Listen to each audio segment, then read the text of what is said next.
And yeah, we're here. Okay, good evening, everybody. Happy Thursday, and welcome to Darkness Over New Orleans. It's us, your friends, your vampy family. Welcome. Thank you for joining us. We have a full cast tonight, so we're going to go around robin, and we're going to introduce ourselves as you already know us. But if you're new here, welcome. Hey, you're going to learn a lot. Let's start off with Robin. Hi, everyone. I'm Robin the God. You can find me on Twitter, Instagram, and TikTok under that name. My pronouns are she, her. I will be playing the Nosferatu, not Nosferatu, Ambrose Windsor, who is the Zenithsi. If I sound funky tonight, I'm on my phone because my computer broke, so bear with me. Love you guys. Okay. All right. Let's go, Christian.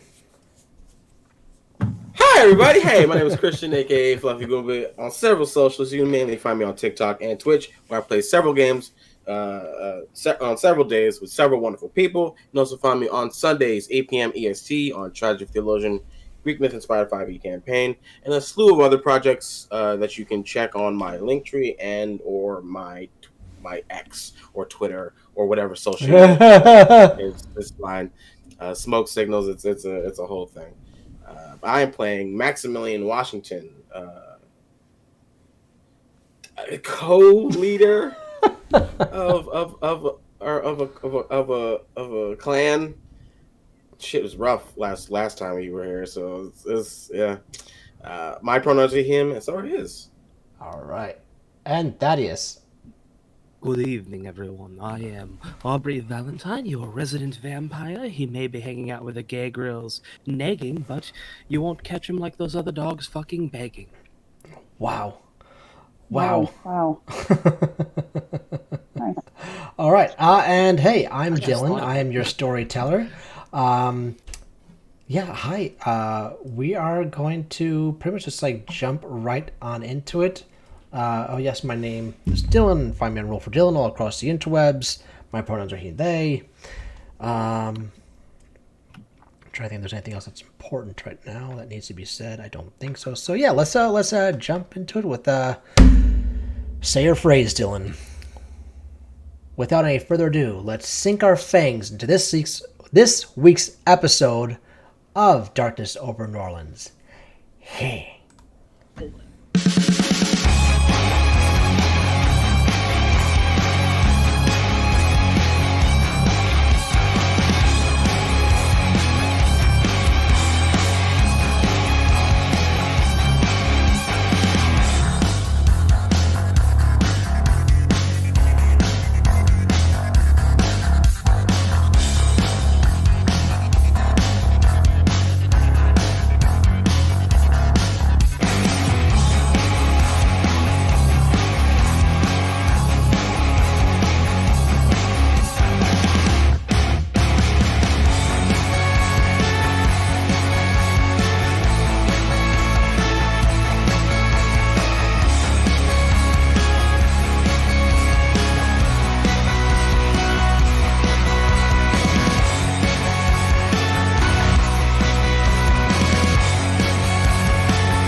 When last we left off, Ambrose was still within the sewers.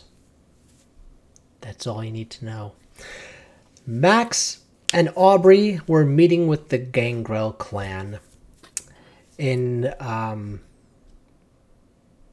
Louis Armstrong Park.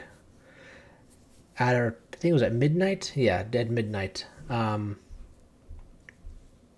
Where they pretty much made a semicircle around Max and Aubrey, not a threatening, but making sure their presence was well aware and known.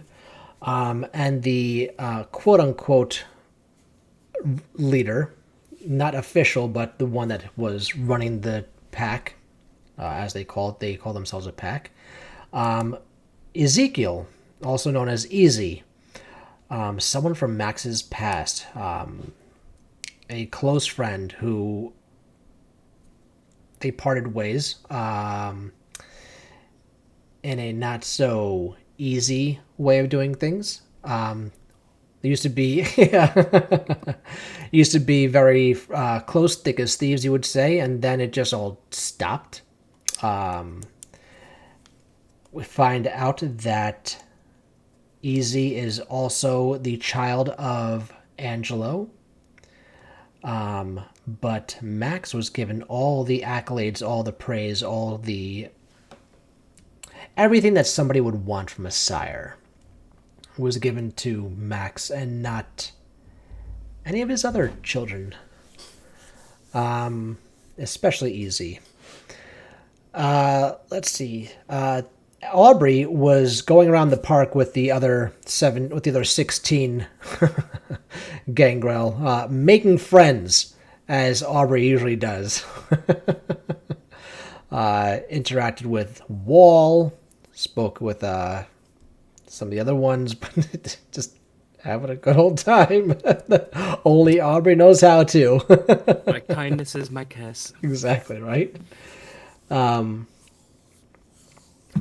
Max and Easy agreed that they would be amicable in starting from page 1 again, as friends and brothers, and see where that leads them, as well as figuring out exactly who's going to be the primogen for the gangrels of the city.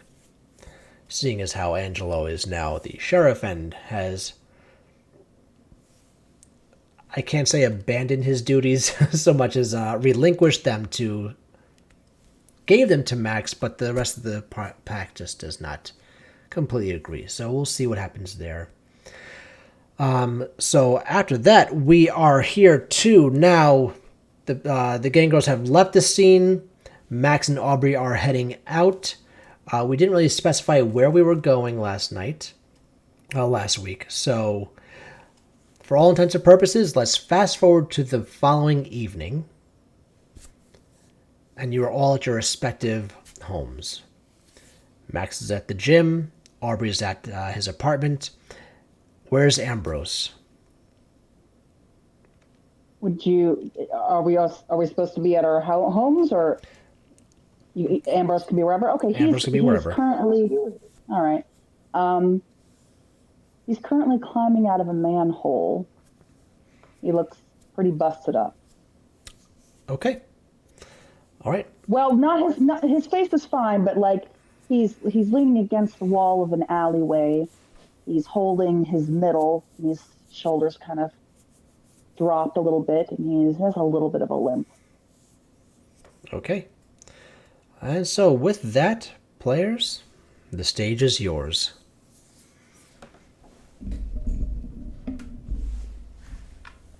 Who wants to go first? I've been missing Ambrose for quite some time. Whatever are they up to? I think someone who's been missing should go first. Honestly. Ambrose, he's wearing his face when he gets out of the sewers. It's not the Nosferatu face. It's Ambrose's face. It's his face as he looked when he died. As people remember it. And he's limping down this alleyway, waiting for the opportune moment to maybe lure somebody in off the street. He has his hood pulled up, and he pulls up his face mask, even though he can change his face if he wants to. He continues wearing his own face, but he pulls up his face mask as he does with when he's in his thorn. Oh, okay. Well, I was gonna say, when you say face mask, I was about to say if you meant like his face mask or his medical face mask, like Right. The black face mask. Gotcha. On, to cover his nose and mouth, and he's wearing his hood. And he leans against the side of the opening of the alleyway, and he's watching the passerby. He's looking for someone with a strong jaw and blonde hair, somebody who fits a certain description, blue eyes perhaps. You don't see anyone matching that description. There, it's evening. People are congregating like in groups, going to the bars, going to the shows, going to the casino area. They're where you are. There's really not stragglers. Like the one person that you do see, we'll say they're like a businessman getting off of a late evening, heading back to his car. All right, he follows behind. Excuse me, sir. What? Oh, I lost my my tour party. Okay. I was wondering if you can direct me toward perhaps Bourbon Street, or I'm a tourist, you see. Okay, Bourbon Street. 4 blocks down that way, make a left. You can hear it from here. Oh, so it is, but it's quite a long way. Do you think I could get a ride with you? I gotta run to the airport. I'm already late enough as it is. And he hops in. He just wish you the best of luck. Starts driving off. I was trying to be nice. That's what I get, I suppose. And he limps down the street, and he pulls out his phone to call Aubrey. Okay. However, your phone starts ringing, and you see that it is from your coterie member, Ambrose, who has been MIA for 2 days.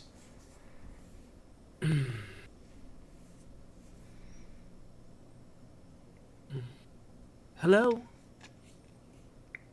Aubrey, darling, how have you been? So nice to hear from you. Getting good reception where you are?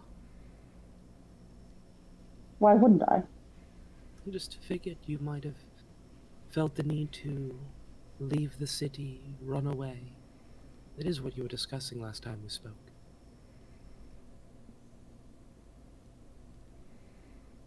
I've had a little change of heart. I thought about what you said. Everything, really. So I decided to work on myself and do something about it. Improving on perfection. I can't wait to see what you've done with yourself. Myself? No, well, I suppose myself, but it's more than that, Aubrey. I've been lacking. I have been falling behind. I haven't been staying true to myself. I've disgraced my name as a designer because everything that I've created thus far is just subpar, mediocrity, as you said. I should be better than this. I was hurting. You just... No, I'm eager to see what you have planned.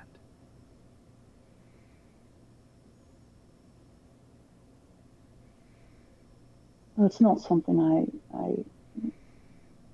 plan to show anyone. I think the greatest pieces should be kept to oneself as an artist.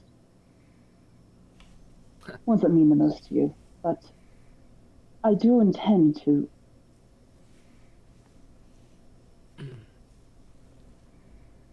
I want to be better. I want to be of use. I want to protect you and Max. I hope you understand this. It's everything I wanted you to say. If this is a manipulation, you know I will not easily forgive you. Aubrey, this isn't a manipulation. I have Well, then failed You are forgiven. as you forgive so easily. It's easy when you have You know, a as big heart. I'd call it something else, but you know, as growing up, I did want to do modeling. I didn't want to do anything like that. I wanted to be behind the scenes, creating things. I wanted to design. I had books and books and books of my sketches and different fabrics.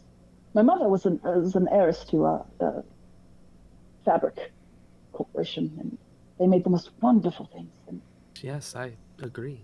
She's created quite the masterpiece.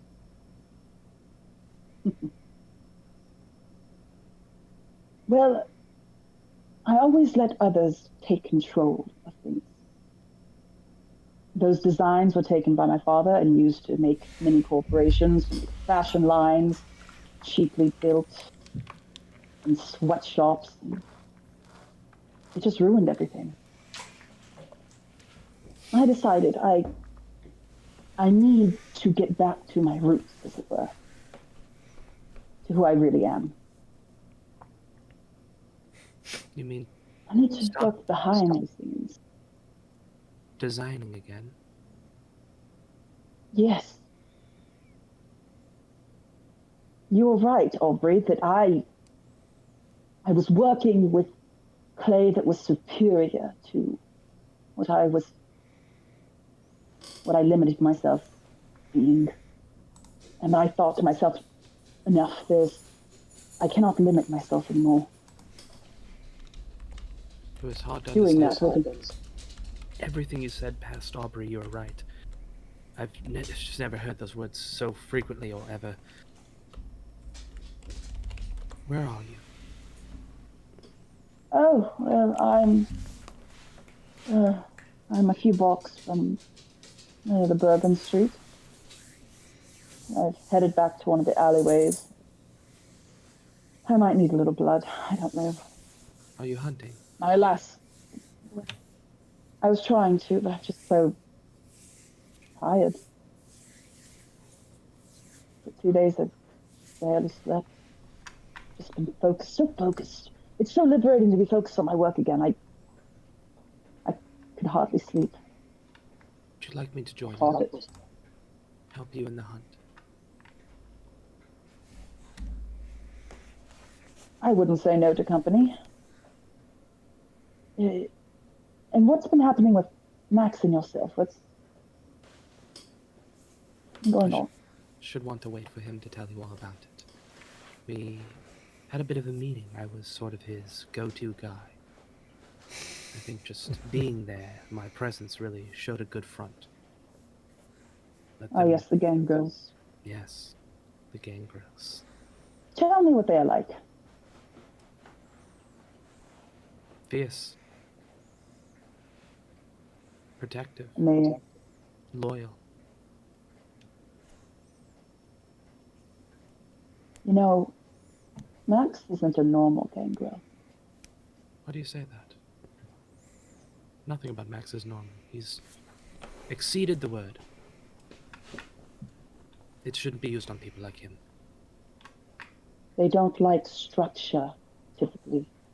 They have more of my mindset. That's more feral. He is quite diplomatic. Well, I should say, he puts the Ventrue to shame. Organized, hierarchical, ancient traditions of the Cambria. How does that make you feel? Adhering to them, how does it make me feel? Mm-hmm. Why would I want to live with a boot on my neck? Could be quite fun. Have you given it a try? Yes. Depends on the So brand. No, Aubrey, what you fail to realize is that freedom, something that I've wanted since the beginning. But have you listened to me? I've tried to tell Max and you. Your Why are you brand of listening? something different.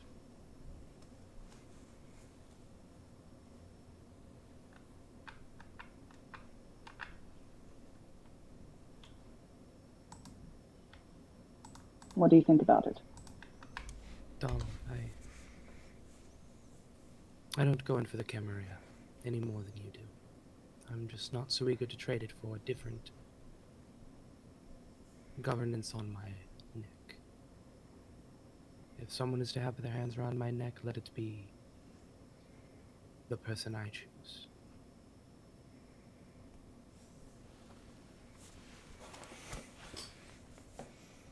Point is, he's not a typical gangrel. And I just wondered how the others reacted to him.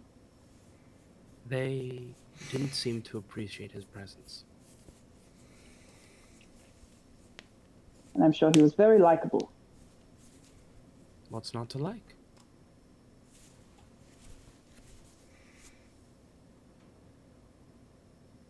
They would be lucky to have him. That he would choose to lead.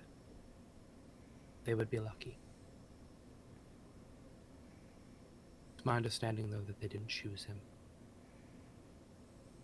So then he must choose. Is that correct? The way I see it, he already has a pack. He does. And your clan, 9 times out of 10, will triumph anything else. Even you or I. I'm sure he could make other choices, other arrangements. Maybe he could lead them, but, you know, his current group is such a handful. They're so hard to deal with. I mean, you come and go as you please, and I'm the level-headed one, and we just have... I just think that we need to work on being a better support system for him. All right, how about we meet him somewhere? We can all talk about things. I don't need blood that badly. Oh, God. He holds aside. We'll meet at Max's gym, yes? Oh, What's going on there? sounds wonderful. A group feeding, because you do need something to eat. A nibble. Just a little nosh, if you will. A little nosh. Nosh it up. Do you want to call him or should I? I'm just going to go up there and... You know what? I'm going back in the sewers. I know. I know how to get there. Better from. The sewers back in. Oh. Good. Sort of glossed Aubrey, over I'd that love there. to- Bye. Click. Well then, I was thinking they lost all their sass when they ran out of blood. Just a little bit left. And now let's. Ambrose will whistle before going back down the alleyway and jumping into one of the manholes. Okay. Jump into that manhole, don't you? Okay. We are going to head over to Max. Max, you are at your at the gym. What's going on in the gym this evening?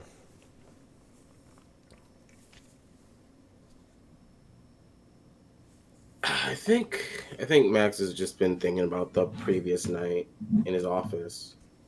He has his phone in his hand, just spinning it between his thumb and his index finger, wondering what his next move should be, wondering how soon he should talk to his sire, his father. Mm-hmm.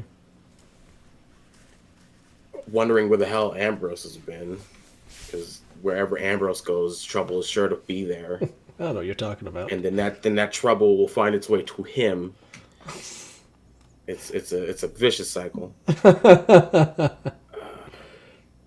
He's wondering if Aubrey's following them into that danger, or if Aubrey's being a cheerleader again towards that danger. It's a lot. Mm-hmm. And I think in the gym specifically, it's the normal night classes of either both human and vampire working out, being communal, and for the first time, I think he's not even focused on them. He's been more focused on himself than he has in a long time. Mm-hmm. Okay, so you're present in the gym, overseeing, like in the sparring ring and what's that? Yeah. Cool. I like that. Okay. We'll say in the gym is a pair of vampire. let's have one of them actually be one of the Gangrel that was out there the other night, and the other one is oh, what do we have? Is a Let's roll the dice. yep. Just gonna go ahead and just go. Let's see what clan is visited my gym tonight. You have a Bruja with you.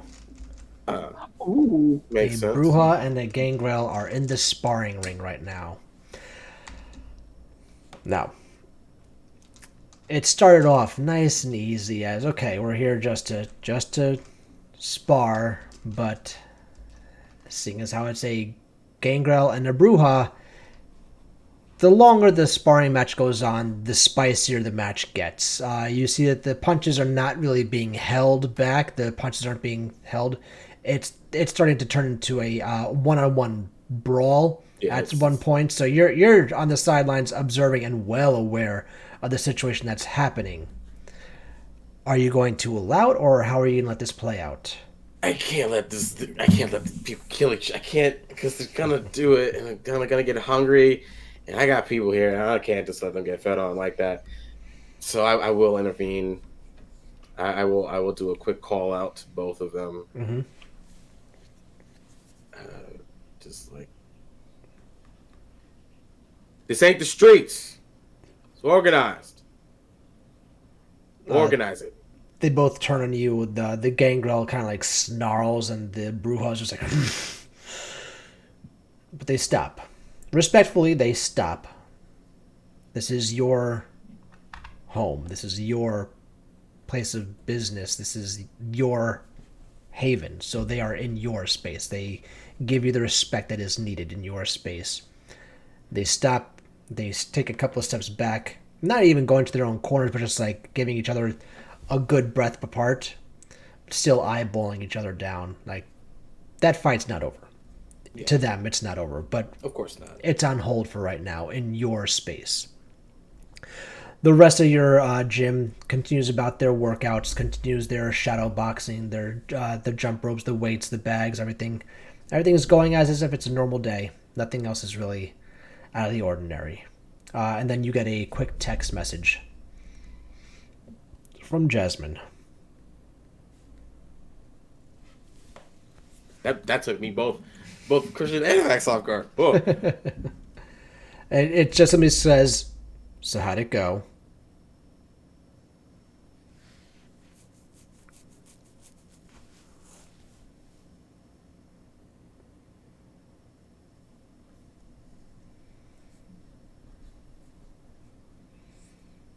It brought more clarity than I was expecting.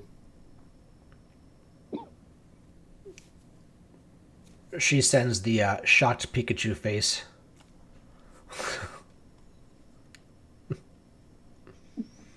Question: Does Jasmine know? Does Jasmine know Easy? Oh, no, Jasmine Easy. knows of Easy, but is not on a level of knowing. Easy kind of keeps to himself in terms of outside of his pack. He sends other people to do that bidding for him. He delegates. Gotcha. I mean, didn't have to fight anybody. Met an old friend I wasn't expecting to meet. Learned some things about my upbringing. That,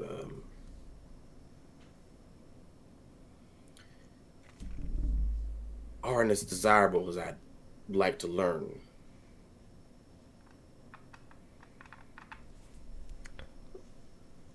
She replies, "Would you consider this a successful meeting?"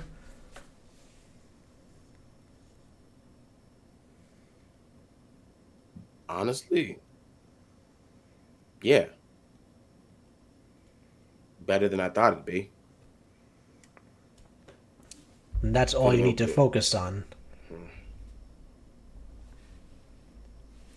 Take what you've learned and learn what you haven't. I'm sure things were said that didn't make sense at the time.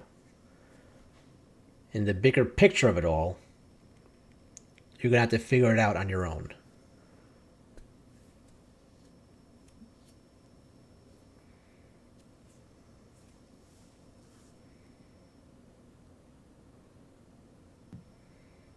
You're right, as always.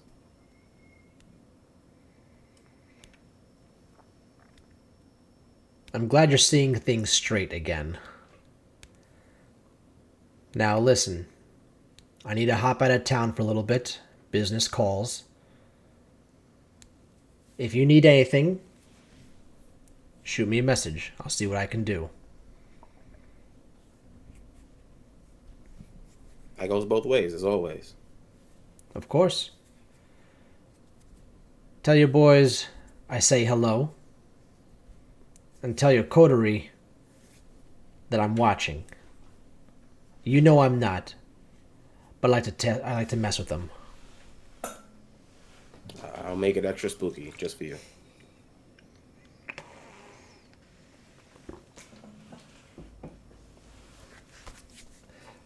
And then she sends the Buddy Christ thumbs up picture.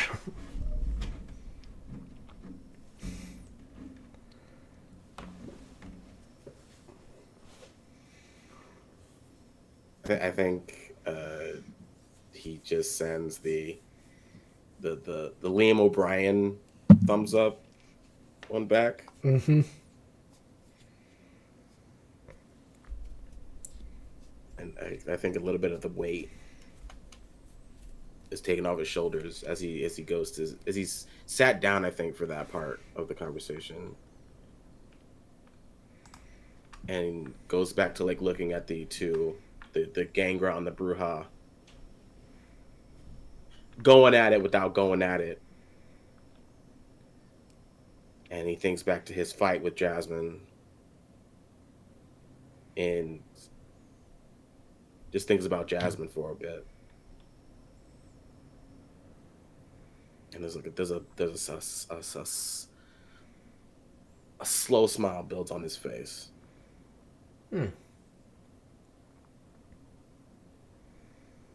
As he's still like spinning his phone in his hand, but it's much less nervous tick as it is just routine hand movement.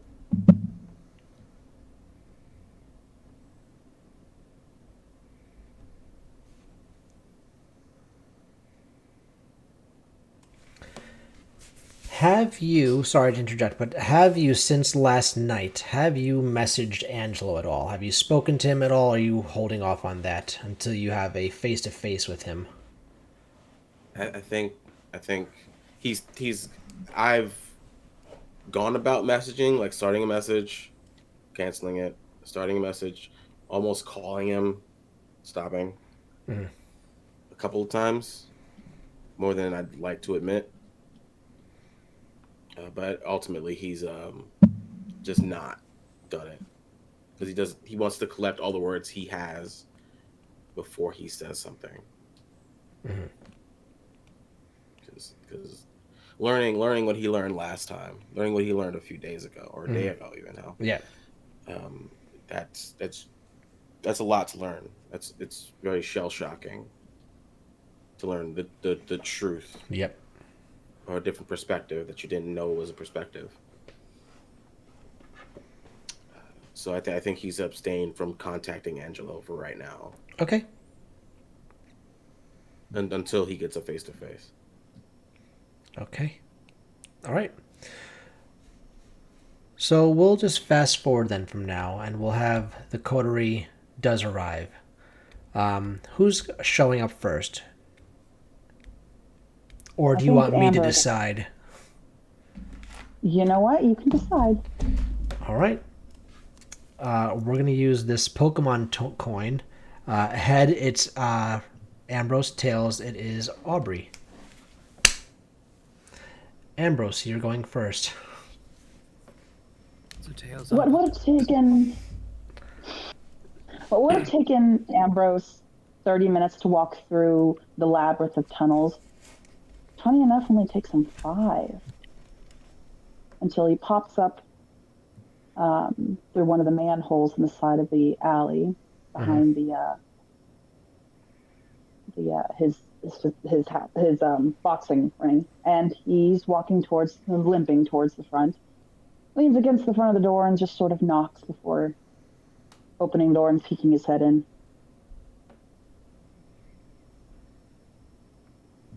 I mean, the place looks busy enough. Uh, it's it's very light considering it is night. Wait, what time would this be? Would you say? It's like 10 o'clock. It's still early Okay, yet. it's still early. Okay, so probably a few vampires and more vampires than humans are in this place. And Max is sitting just like on a bench nearest the sparring ring, looking at the two fighting. I think, uh, and I'm sure like because you said what 30 minutes passed, so I'm sure those two look more beat to shit than they should, and he's had to stop them from escalating to killing each other. I think he's finally just stopped the fight totally. So, uh, but Enters. Oh, go ahead. no, go. Well, as Max is watching these two, Ambrose enters, sort of stays to the side, out of people's way, until he gets right behind Max, where he lays his hands on his shoulders and slides them down the front so that his chin is resting on his shoulder. What you watching? Fight is fighting, or not fighting anymore. Hey, Ambrose, or rather, rewind that. Hey, Thorn, because I don't know what face you have on right now, so No, it's not. I'm talking, and like like Max will turn his head to see. You can only see his eyes from the hood and the face mask. And as Max turns, Ambrose turns towards him, and with his mask still in place, he leans in and kisses Max on the lips. You're oddly jovial.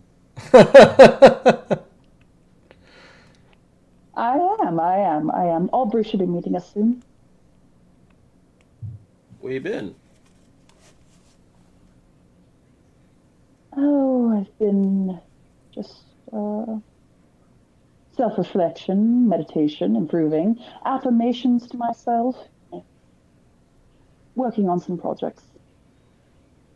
Are these more DIY projects or researching materials that should not be named? Or... No. I've given up searching for the material that shall not be named, and I've done a little bit more focus on myself.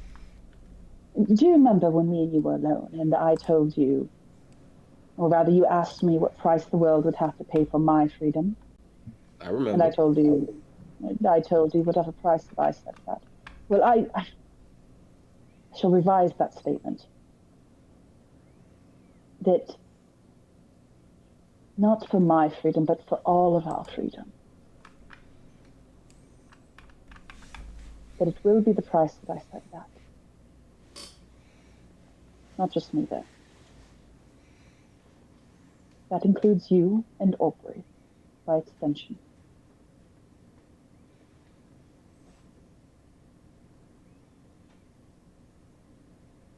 You have to excuse my wariness and not concern, but concern over your mood and this change of heart. Because it's only been a couple days, so whatever you did must have been enlightening. It was. I hardly slept. I focused all my attention on my projects, and I feel like I'm getting back to my roots, my old self again.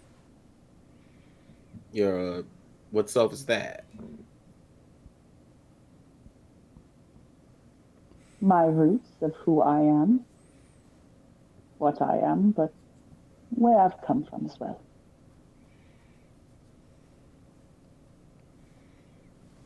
You've taken on far too much, Max, and he pulls himself back and he's massaging the back of his shoulders. Ambrose knows the body quite well at this point, would you say? And so he knows all the places, every muscle he's familiar with, and his fingers go deep into the tissue and just massage deeply and very relaxing. You've taken on far too much on your shoulders. It was selfish of me and Aubrey to allow you to shoulder it all by yourself. But I need to protect you both.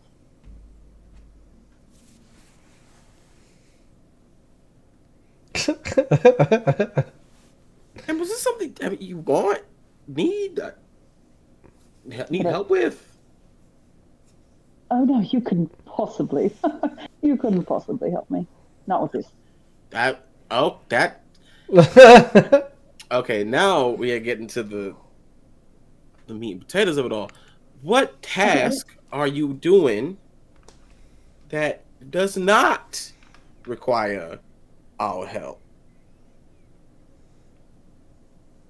If you had the skill, the particular skill To to you want me to say it right here where there's other vampires. If you had my particular skill right. that is unique to me, Mm-hmm. then perhaps you would be of use. But in this particular project, I have to do it on my own. No one else can help me. Aubrey was right when he said that my work, that I was... Well, you know what he said. And he squeezes his shoulders a little bit. I do remember. And he was right. I am better than this. I'm much better. Are you hitting? Have you hit your renaissance era? Oh, I believe I have. Oh, Max. Oh, Max. I feel like Bernini after creating fucking what the fuck did he create? David? No. I think Something. it's at this point Max fully turns around to face you, just to see what is he looking at? Is he looking at you? Same outfit, same everything, same. It's just face covered up. You can see the eyes, Mm-hmm. and the eyes are Ambrose Windsor's eyes. There's nothing gnarly and disgusting and nothing like that under his eyes. And you can see that his hair is from beneath the hood is cascading black instead of that mossy, mothy kind of green mold. Okay, we're gonna go. I see that you're also beat to shit, kind of. I'm a little sore. This was a very big project. A very big project, and I hardly slept. Okay, all right. X is being pressed. I'm just gonna let's go to the back real quick. As you're saying this, Aubrey also just walks in at this point. I might as well. Stomp, stomp. Large combat boots click with a metallic clang as he steps into view. Completely like something that doesn't belong here. Ripped black jeans held together by safety pins, more out of necessity now than design. Obscured by a flannel t-shirt that is just incredibly oversized. It barely clings to his shoulders before toppling over his lovely worn Dick Beaters t-shirt. He ashes a cigarette that now he's up to hand-rolling them, and it's a thing he's not so good at. So much of the tobacco goes with the ash. As he kicks out the cigarette, he sticks it in his mouth. It's slightly bent a little bit as he attempts to relight it, looking around the room, trying to see where everyone is. God, what's happening to these two? new eras unlocked? What the hell? I think because you're just walking straight towards us, right? Or are you just like? He stops at the edge of the, imagining a garage opening, much like a CrossFit, but not as gay, or maybe as gay. I don't know what the bathroom scene's like here. I'm not really, haven't checked it out. Right. And he, finally gets it lit, looks over to you guys, and then tosses it behind him as if he didn't even notice. Everyone. And he makes his way over. So good to see you all. What the hell And is happening?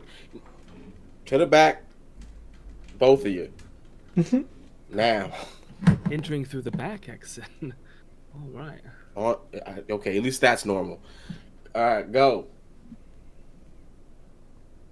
He heads to the back. And I think just before these two go to the back, I just look at the Gangrel and the Bruja, and it's just like, one more round. Knockouts. No expiring. Get it out. I know you want to. The Gangrel just then goes, "Can I topor them?" No. Knockout. All right, fine. Aubrey wants to look for the gentleman, the large-sized gentleman. He's not there He's gotten tonight. Past. Oh, okay. Then he singles out the man who spoke in his direction. His eyes do the nice thing that they do when he's locking somebody in for a bit of domination, and they just grow really big before shrinking, and he smiles. Looks like somebody's on a short leash. And who are you saying this to again? The guy who he just said he can't topor us. Oh no! He was saying about the the Bruja. I thought I was being attacked. No. No. They're attacking each other, and I'm trying to not let them. That's bad for business. Can't just stab somebody and be like, "Oh, he's alive though."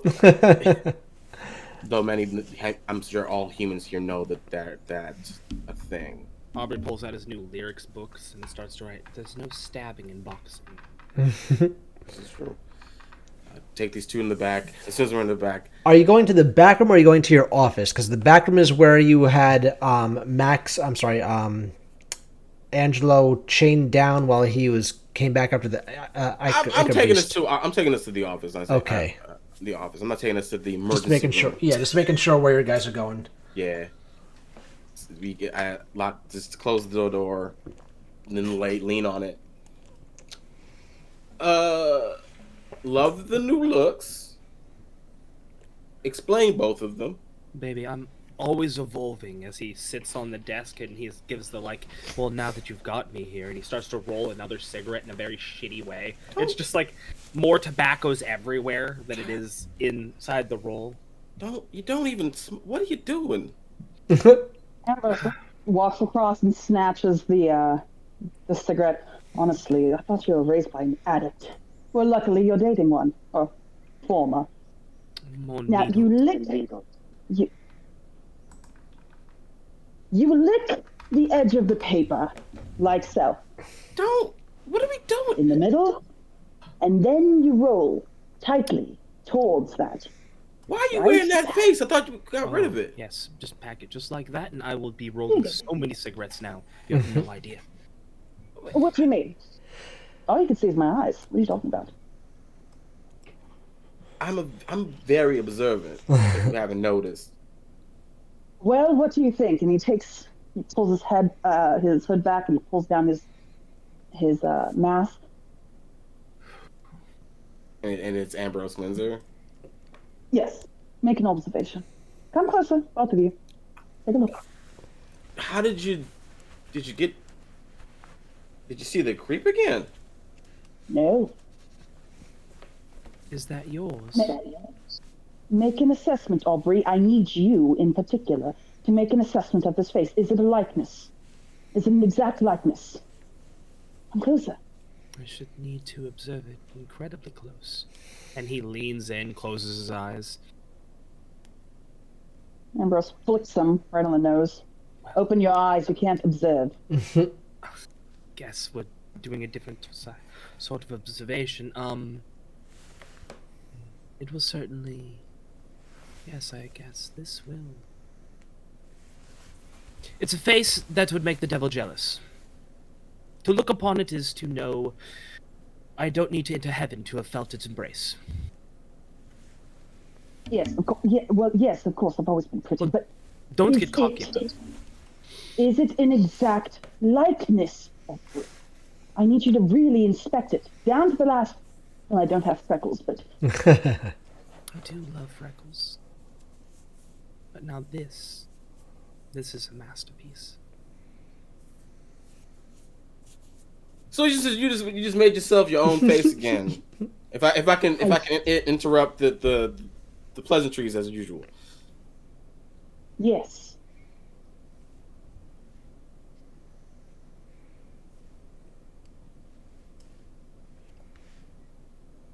Why? Isn't that the most dangerous face currently? Oh, it's locked and loaded. The things that face could do. But it's Things that mine. it is yours, yeah. I mean, not technically. This is. I crafted this one. Spent hours. I was.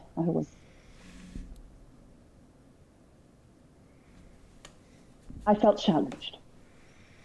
I felt inadequate. I was inadequate. Aubrey was completely right. And so I set about and I started at the face, and then I extended beyond it. But And when it's mine. you say extended beyond it, what do you mean? Well, I've never had any training. There was no one to guide me. There was no sire. There's no clan. I've never had anything like that, so I can't put a name to it. There's ghouls, my Schlotka, but this, I can't name what this is. Because I don't know. I just started to create. And my intention was protect us. I worked for days.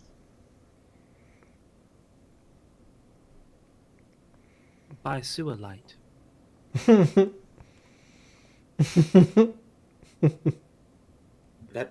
didn't need light. Jokes aside, did you build this in the sewers? Did you go back home? No, my home's too far. I built it in the sewers. Which, you two are safe in the sewers. Anyone else?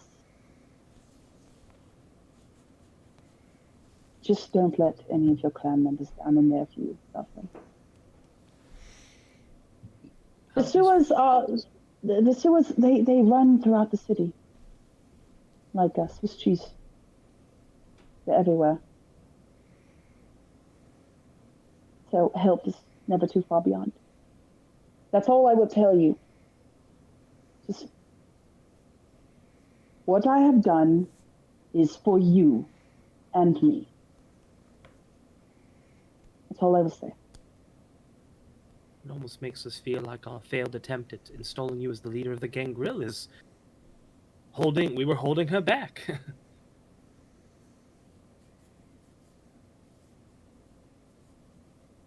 What happened? Forget all that. What happened? Forget all that.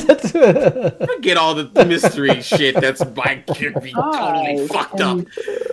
I'm more concerned about how that went, darling. Tell me everything. Yes, you've heard my take. So, Well, for the time being, there is no Primogen. There are things I've learned about this position that I did not know before, and therefore cannot make the right. I do not have the right to lead Gangrel. Why not? Because I do not know them at all. They are your ilk. They are your clan. What does it matter if you don't know when their birthdays are, or whose cousin is married to who? their cousin marrying? This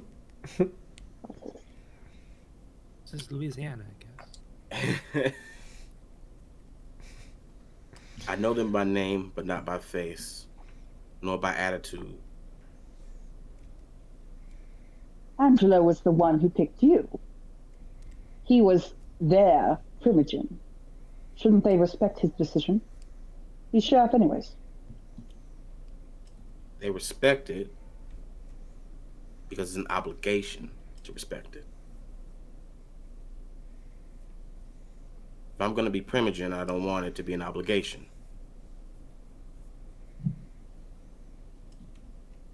And I have to work on that. Because right now, that respect is at 0.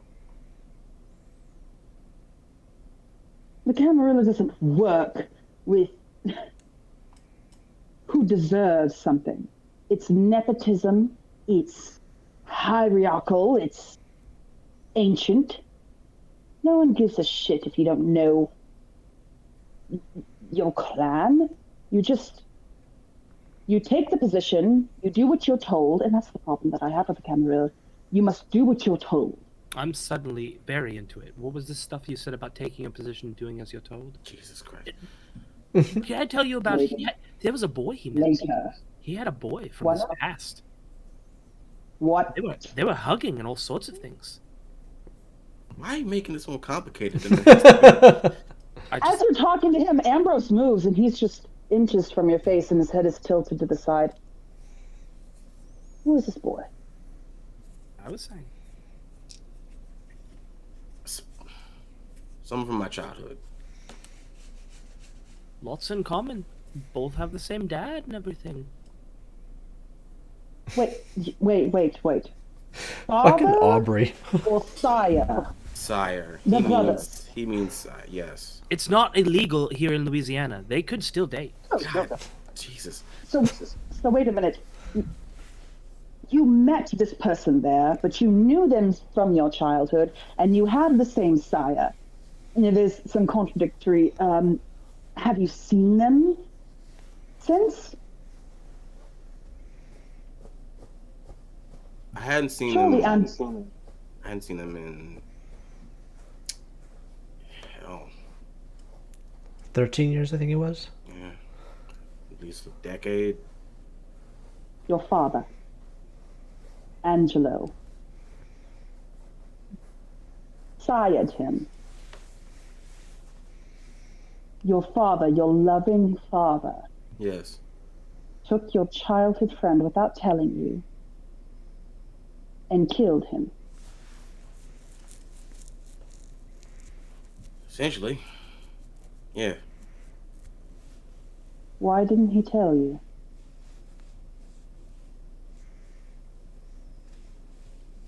Because it turns out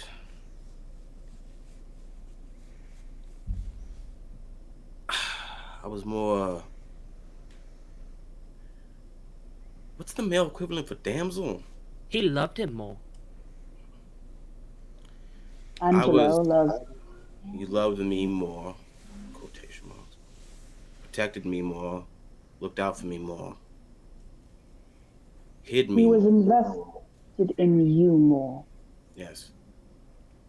He isolated you. That's correct. Why put all of his energy into one person? Why sire someone from your childhood? A tether to your past. And do you love this person, whoever this boy is?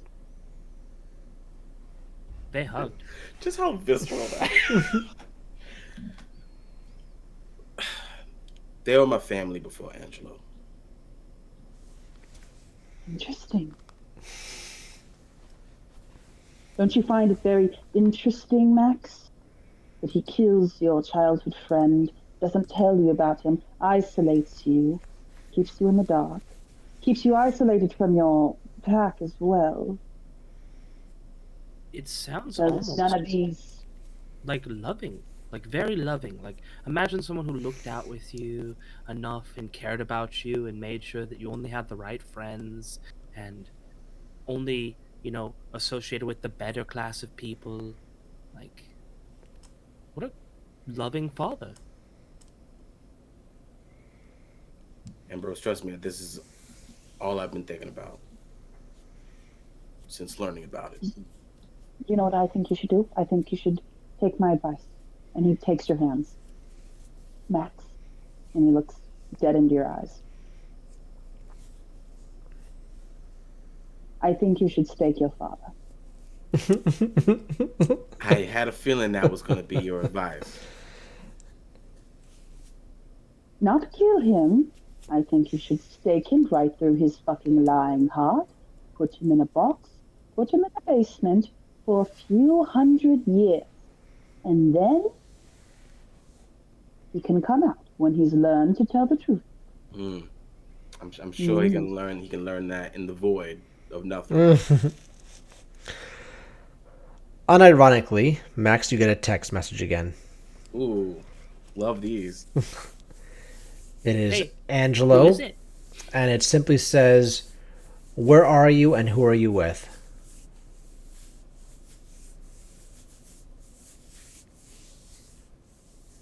Is it your boyfriend Izzy? Is that his name? Izzy? It's Easy. It's Like easy. he's very easy.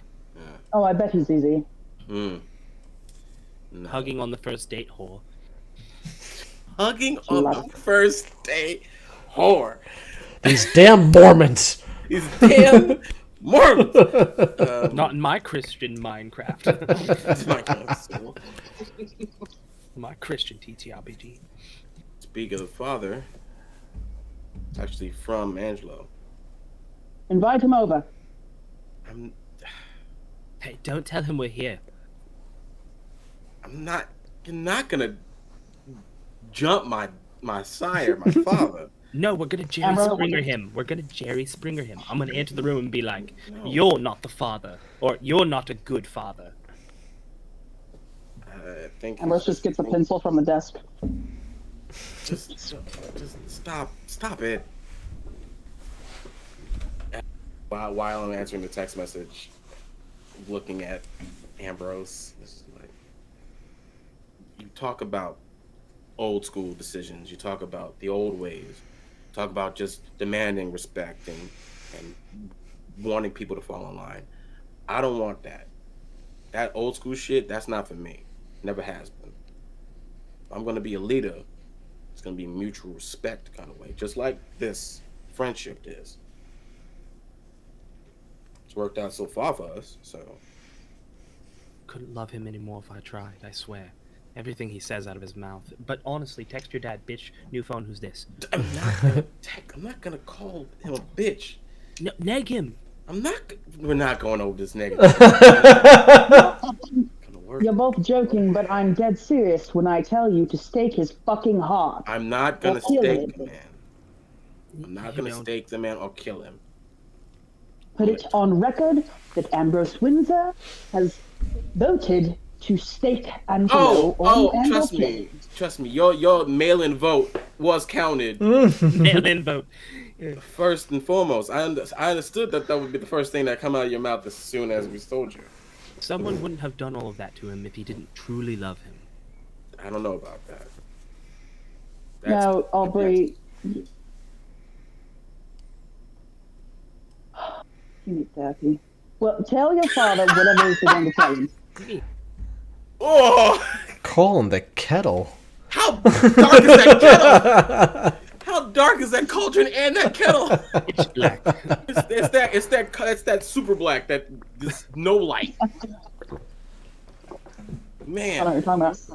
And all vampires need therapy. What are you talking about? And I think he just texts Matt. I'm at the gym with my coterie. No more than like 5 seconds later, you get a text right back from him saying, "A car is picking you all up in 10."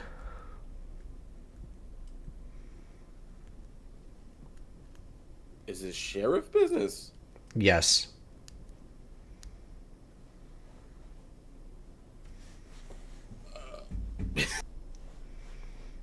Okay, What did he so- say? Then a few moments later, it says, "You've been summoned." I think both Aubrey and Ambrose see just the wide range of emotions on Max's face, where it just goes from like just cheeky, like I'm just gonna text him to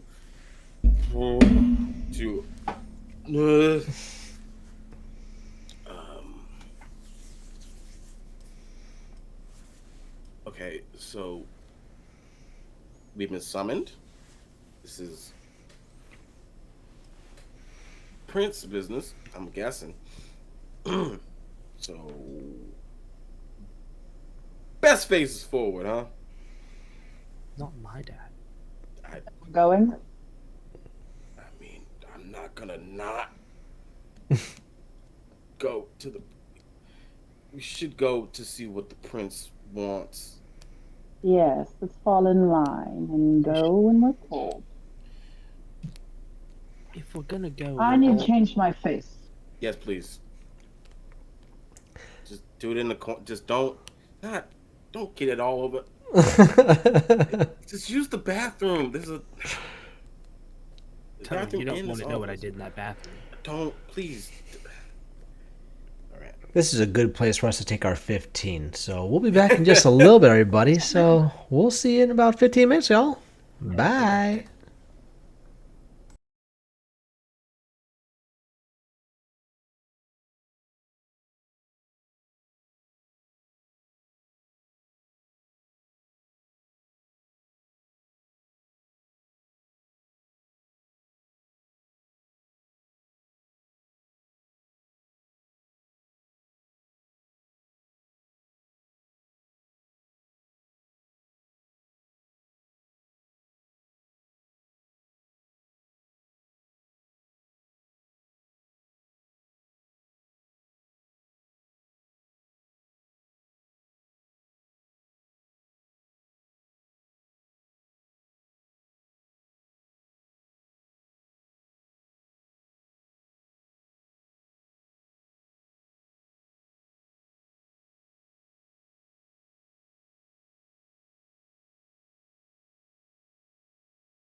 All will be one. A chicken has And more we are opinions. back, everyone. How do you do? If you're just joining us, welcome. Thank you for joining us. If you've been here since the beginning, we appreciate you for just staying. All right. The coterie, you guys just got a message from Angelo saying that a car will be picking you guys up in 10 minutes and that you have been summoned. So, you guys have 10 minutes to figure out what you're doing. Well, we have to go, right? Like, it's not much of an option. I'd like to know what this is about. I'll text Angelo. Like, any idea about what this is about? It's red, but it's not answered. Cool, gotcha. Did you just get left on red? Yeah. Wow, and after everything he's done to betray you, it feels like a knife in the wound and twisted, huh? Yeah. Out of the bathroom, looking like Thorn. So I want to teach you all a little ditty, a little tune. Mm-hmm. Mm-hmm. Randomly, okay. Go This is for right it. before somebody tells me, "Oh, we don't have to tell any other adults about this." Go on. Last time I was off with Candy, something sweet. That's so dark. Yeah. No one but God has to know, Aubrey. No one but God. All right. Well, it goes something like this, and he does a little tune. Now, whistle it back to me. What is this for? Really good at music. Just do it. My mic's not gonna pick up me whistling. It's gonna think it's backfeed. No, it just I'll whistle it back, confusion on my face, I suppose. all right, all right. Very good. Okay. Occasionally, when you're around the city, you can just whistle it. Okay. Is this If a you're thing? alone- Is this a thing that you can't tell us about? Is that? Listen, if you're ever alone and you feel afraid, and I'm not with you, you can just sing this merry little tune, and it'll be like I'm right there beneath your feet. Just right there. What happened to you being as honest as possible? What happened to that? I am being honest as possible. Everything about this makes Just me nervous. if you feel afraid, Uh-huh. if you feel afraid, if you feel alone, if you feel as though you need help, Right. just whistle that tune. And what if the Listen thing to I this tune whistle right to? now. What if the thing I whistle to makes me feel those things?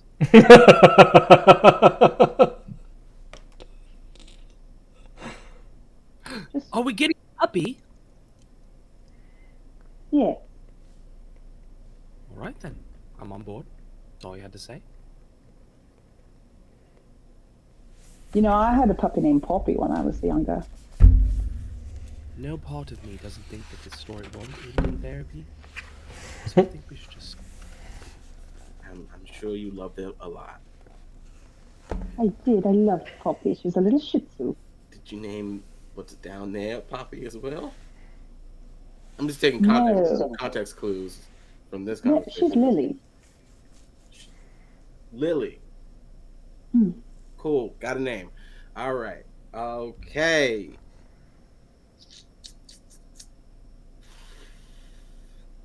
Damn You it. see what I did there? You see what I did I there? did. Very, very cute flower names. They're very good. Flower names, right. I'm Rose, Rosie Posey, Ambrosie Posey, and Right. my dog's name was Poppy, and this one's name is Lily. And I'm sure they're just as lovely as everything else I've seen you create. Mm. Okay, so I don't know what. What, Aubrey, you look like you have a question. What's going on in that little head of yours? When I ask questions, the answers just give me more questions. I'm going to, for now, put this on the shelf, along with all the other terrible things that have happened to me, and I'm not going to look in the box. It's just going to sit there. You gotta talk about that later too. You can't just be saying I have a bookshelf full of tragedies and dramas and. Oh, there's board games there too. Trouble, like. He told me we were going to get in trouble if we told anyone. Is It's not sorry important. is sorry there as well? It was a risk. Oh, that's The whole thing was a risk. Oh. No, he never said sorry. Sorry's not there, but abrogation, that's there. A few moments later, you guys all hear tires screech. Outside. Outside of. Guys, you don't pay us enough for these sound effects, you guys. We really. Wow. What? Outside of the the gym. Quality production, this place. I love it. It's so My good. favorite thing. I think by the time, even before that, we're in front of at least the inside, but we're like right at the door waiting for to hear a noise. But we hear that lovely sound, Mm-hmm. and I just look at both Thorn and Aubrey, and it's just like I think if I had to guess, the positive guess is we're going to talk more about what we saw on the bayou. So here's hoping it's about that and nothing else. Not even sure what I saw in the bayou. Yeah, I wasn't even in the bayou. I mean,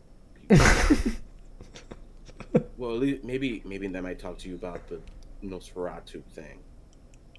You are technically the last one. This sucks. The last unicorn. Like the That's second the time you ugliest messed with unicorn dying ever. breed. Who heard of this? So outside is a stretch Lincoln Town Car limo. Jesus. The driver is unfamiliar to you all. The back door opens up and Angelo stands there. He's actually wearing a suit. And he looks at three of you and he goes, "Let's go. Quick now." Max will look at the other two, just knowing that these two chuckle fuck troublemakers are gonna say some sassy shit.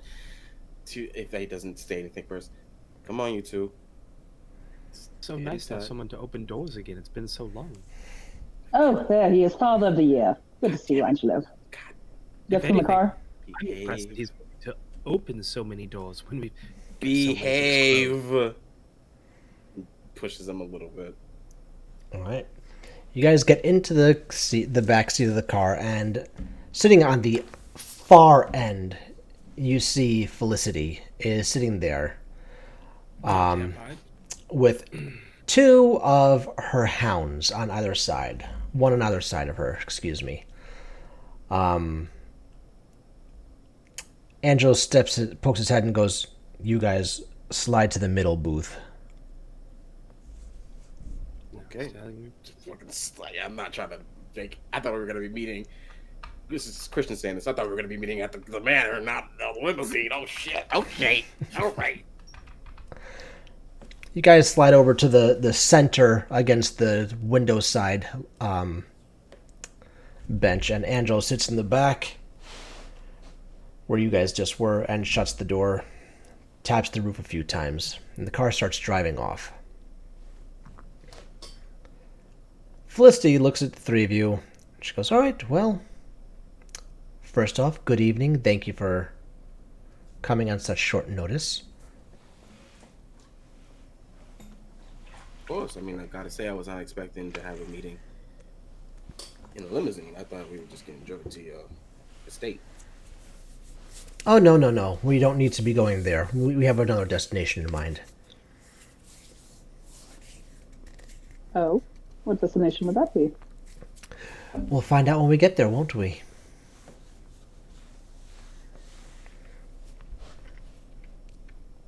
Angelo, these town cars, you don't need to tap the roof. They have a little button that flips the light in the cabin. I'm sure you're not used to that. I just thought, between friends. Ambrose.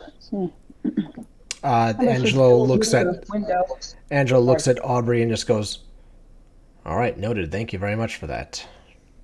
There's no secrets between us. Can I look at Angelo? How's Angelo know. looking at the situation? How's Angelo like? Is he just like? Is he? Angelo looks like his old self.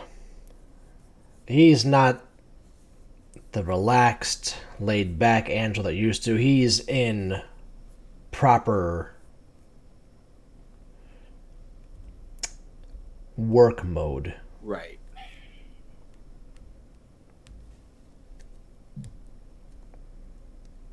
How's Felicity look? How's Felicity? She is very calm, collected, got a little poised smile on her face.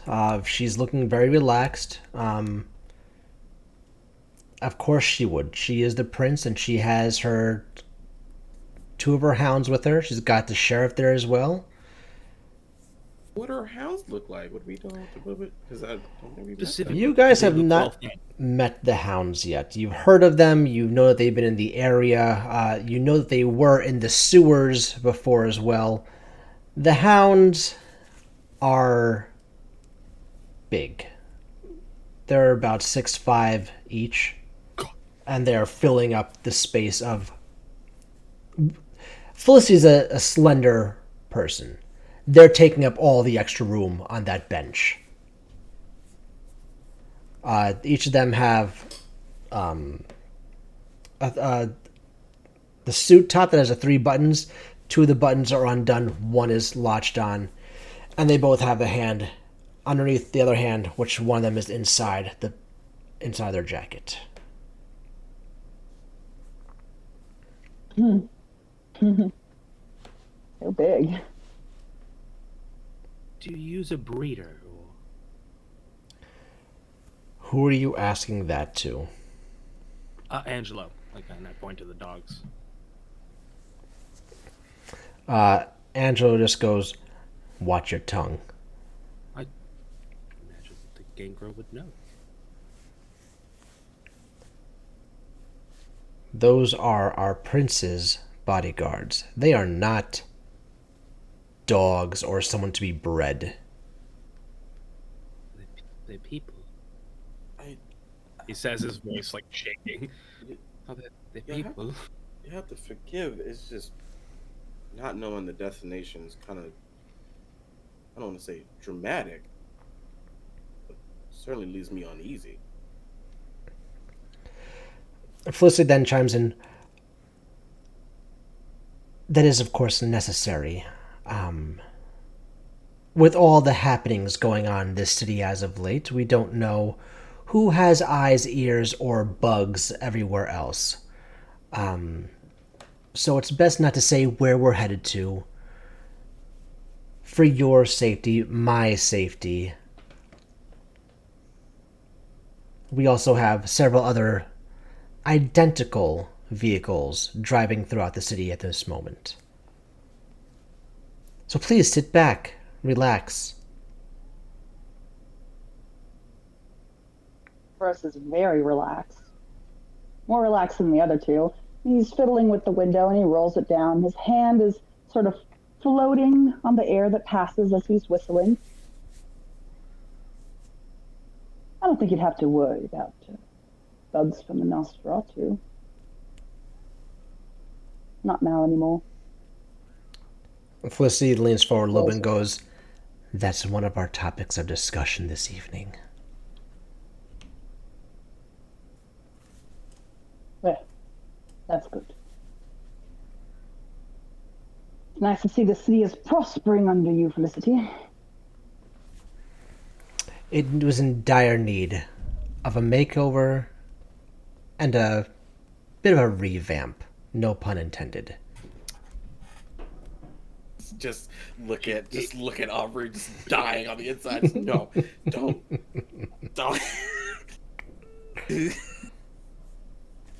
Bride is an unnecessary torture on me I do not deserve. The town car drives on for about a good 45 minutes. You are still within the city. The city is not large enough that you need to drive 45 minutes, but there's a lot of unnecessary turns, roundabouts, going down, circling the same area a few times until you reach your final destination of this trip, which is the end of a pier. What the The hell car- kind of mobster shit is this? What the fuck The car stops and Angelo steps out, leans back in, and just... Let's go. Goes and follows. Christian is like flabbergasted. This is what the fuck. Ambrose isn't so laid back anymore. Yeah, I imagine not. Welcome to the space. Interesting place to meet. Gets out of the car with them. Bree has begun physically digging his fingernail into his hand so he doesn't make a joke about getting wet. Can you all... Who's the last one to leave the limo? Aubrey. Can be last. Aubrey, can you please give me a wits and awareness, please? As the last person. It's my That's the fucking last list, person. right? 3 successes, 1 failure. Hey. All right. You distinctly hear the sound of 2 guns cocking.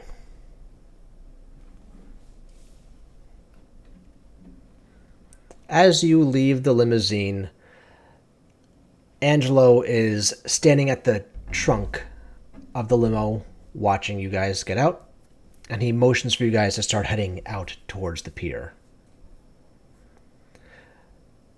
Felicity and her 2 hounds come out, and they are flanking her as she walks forward past you guys and just starts heading out to the pier. I think Max had an instinct. Just gives Angelo what the fuck is going on here. Look. You remember when your dad used to be cool? Angelo just looks at you and then looks back over at Felicity. Doesn't give you any other indication of acknowledgement or knowing. This man is right now doing a job. Doing a job, yep. Right. I think Max just takes a few deep breaths that are not necessary, and finally just gets into that zone, that familiar zone of leadership and stoicness. As he follows, good God.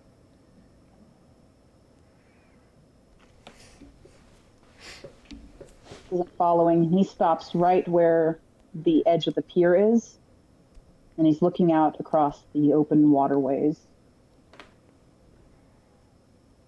Bree is calculating exits, looking at the edge of the pier, looking at the entrance to the pier. Well, there was ways to die. At least it's amongst friends. Puts his They're not hands in going his to pockets. die. He's way over.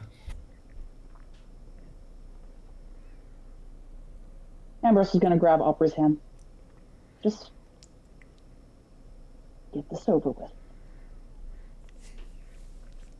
As you guys are walking to the pier, Max, you take a look back at Angelo for one last visual request for what is happening. And you just see him open the trunk. And he's staying back there for a good while now. Felicity. I see the trunk. Oh no, it's you just see the trunk open It's up. facing away. Yeah. Yeah. Your own tragedy. Put the trunk on our asses. Felicity and her 2 hounds are now between you guys and the entrance to the pier. They're making their way forward. The 2 hounds now take a few steps ahead of Felicity, still staying the way they were sitting, with one hand over the other and one hand inside the coat. Felicity then speaks to the 3 of you. I'm terribly sorry for all the theatrics, I truly am, but this is quite possibly the only way where I can get a valid, honest answer out of the next several questions. Because, let's be honest here, kindreds, in general, are dishonest. We are in it for ourselves. So, the only way that I know that I can trust what you are going to say without using domination or anything like that, without using my natural born gifts, is the promise of your final death if we do not have cooperation. Please, do you understand the seriousness of this discussion now? An interrogation, not a discussion. Let's just be clear about this. You want us to be honest? Be honest with us. I've been nothing short of very honest with you just now. And this is not a discussion. This is not a negotiation. This is an interrogation. And if our answers do not suit you, we will die. Shame to think that we would have any reason to lie to our prince. Well said, Aubrey. Thorn, this is not an interrogation.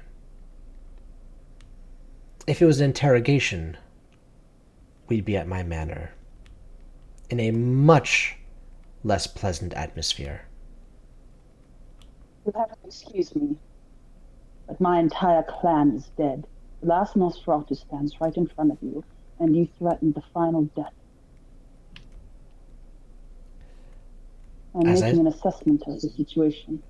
As I said earlier, that will be discussed, but there are some things that take precedent over that. As horrible as it is that we have lost an entire clan, save for you, our city has lost a great group of peoples. But the one thing that troubles me the most is this. And she holds up her phone and plays the video that you took at the Macaulay's nest.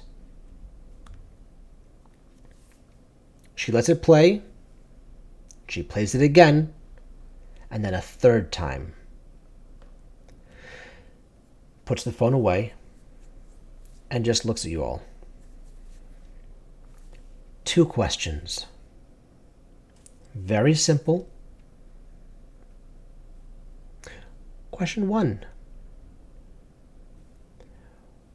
What made you think that going to the den of a monster like that was a good idea without letting us know?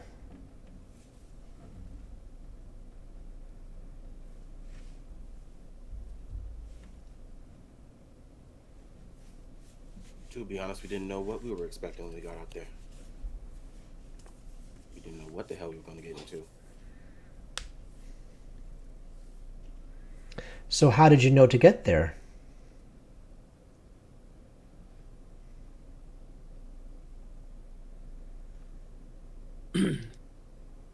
We didn't think we'd make it. No way of knowing. We went out there, we know people on the bayou could give us information. They offered to show us firsthand. We foolishly accepted.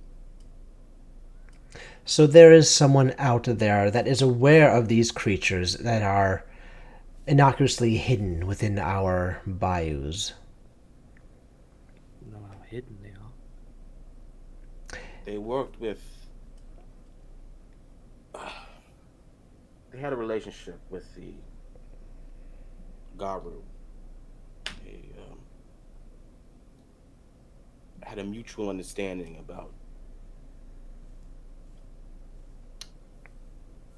the conditions of living there.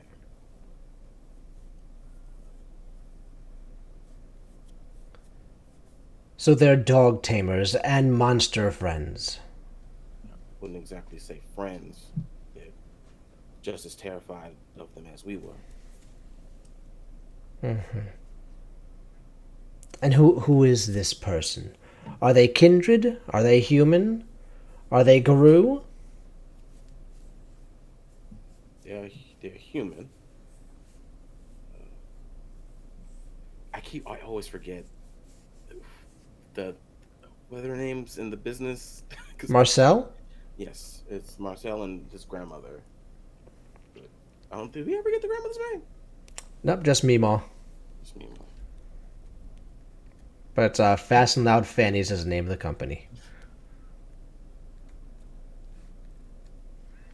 Gentleman family. You will hush. You should not make noises.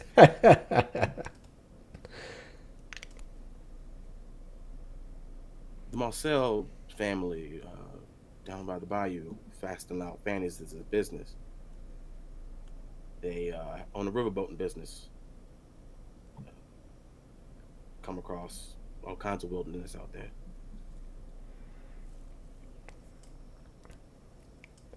Interesting. Said we didn't know exactly what we would find out there, but immediately after we returned, we sent the video footage to Angela. Immediately, without hesitation. Wise decision, of course. Now, this Fast and Loud Fannies, I assume this is a fan boat tour service. There are many of them in the area. Do you have the exact location of this business? Of course. If you can just please send a message to Angelo of the location. We will have to do some investigating on our own. That's fine. I Nice consider it a taking great this- personal favor taking for this everything that phone. they've done for us. If you treat them with some manner of safety. We do owe them our lives. That is true. I cannot trust this Marcel because I do not know him. Clearly, you've had a relationship with him. It seems that beforehand that you knew him elsewhere. He maybe have done this out of respect to you, but to me, I am a foreign entity, as he is to me, and the knowledge that he has that there is a whereabout of these creatures is something very, very disheartening and off-putting to me. Understood, my I think to friends. find these creatures or how to eliminate a threat, one brings in specialists. I don't know anyone that fits the bill more than Marcel and his family. I think it would behoove us to keep them alive, as they are specialists in this regard. So they're specialists in taking care of these monsters, killing them. They have knowledge in doing That's not what I that. said. That is not what I said. I said that they are specialists in the swamps. They know the land better than you and I. Ah, the land. Specialists in the land, not specialists in eradicating our city of these terrors that have taken out an entire clan in a single evening. A human cannot do that. Let's not be foolish. They are experts in tracking in the land and knowing it, the terrain. Dear gamekeeper, remind me, didn't Marcel tell us his relationship with the Makole slash the Garu, like specifically? Specifically, the Guru. Yes. They were allowed to stay in the bayou. The Guru kind of showed them the areas, but because he was given the job by the old prince, the Guru had their eyes on Marcel and his family because they saw that as a possible threat. Yes. But seeing as how Marcel is mortal, human, they gave him a little bit of leeway. Yes. The Makole, however, there is no allegiance there. No allegiance. There was nothing. none whatsoever. Yeah. He was just as much prey as everybody else. Yes. This was a relationship between the old prince. Old sheriff. Old sheriff? Yeah, the sheriff, the original sheriff, gave them that. And not our evil sheriff not Jacques. Not but Jacques. The sheriff before Jacques. Correct. What was his name again? I keep on forgetting because he was mentioned once or twice.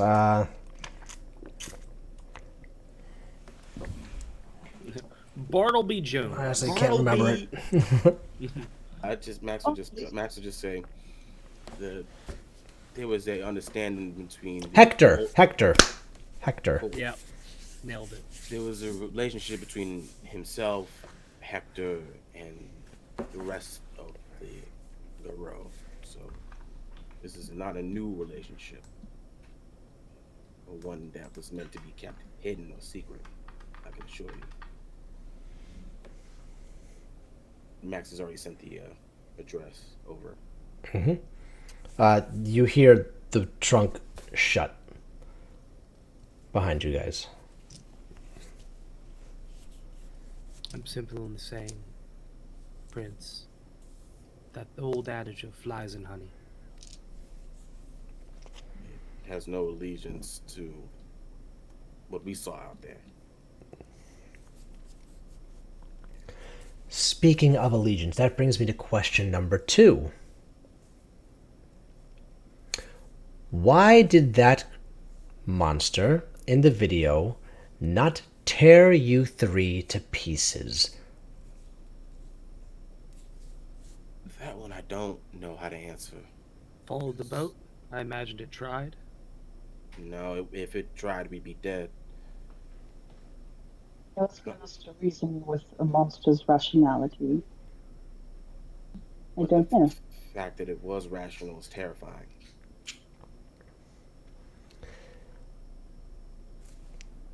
Let's make this a little more...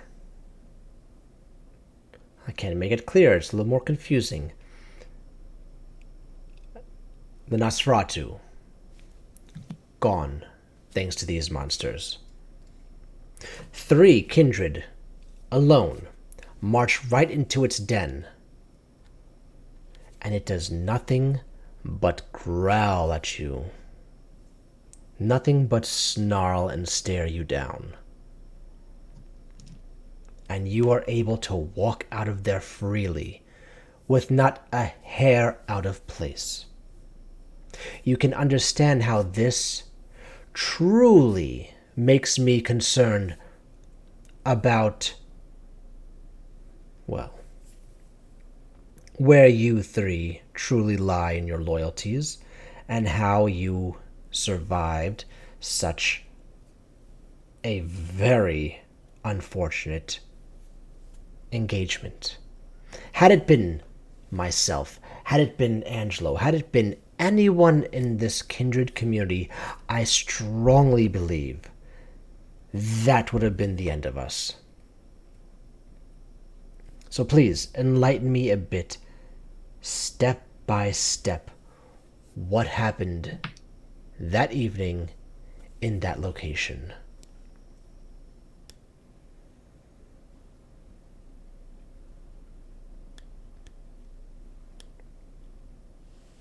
I've never seen succeeding in a role backfires this hard.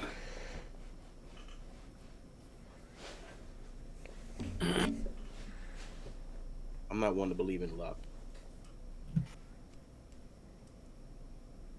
I don't know why we weren't torn limb from limb. Because you're right, we should have been.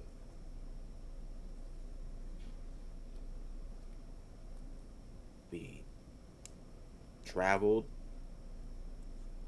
across the bayou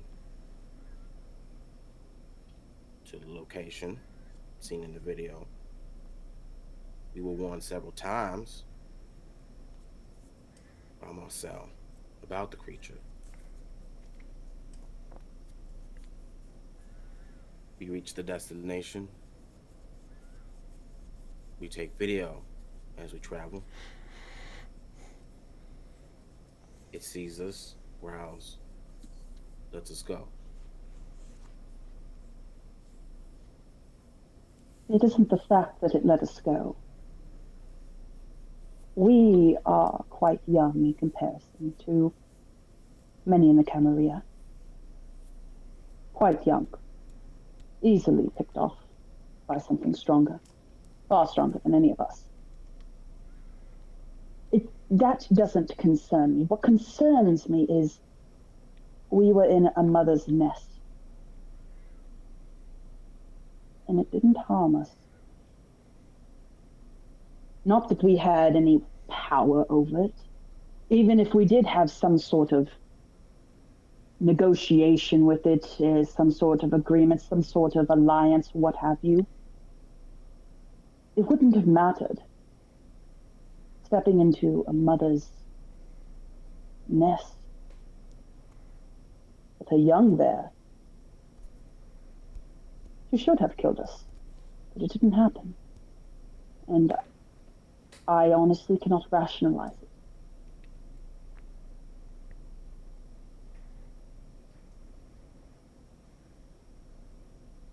And you, Aubrey, what are your thoughts on the matter?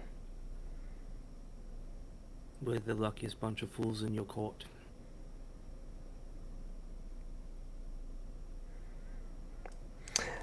Thorn brings up a good point.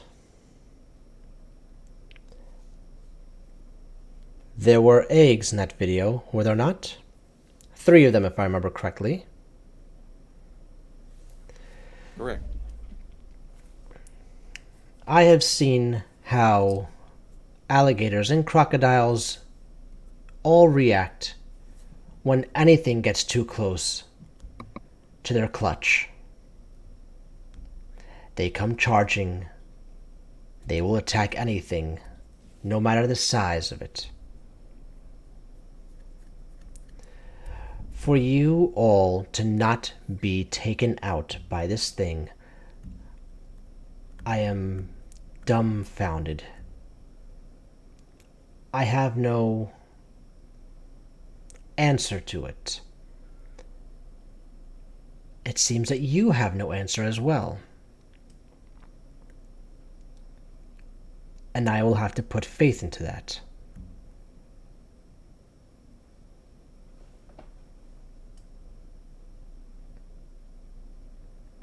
This Marcel. And she looks over at you, Max.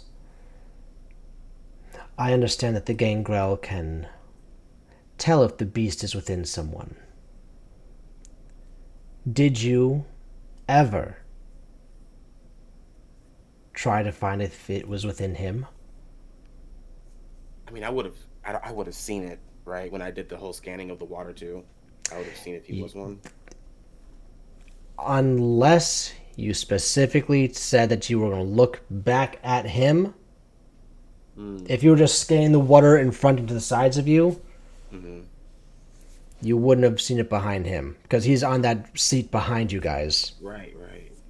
Interesting.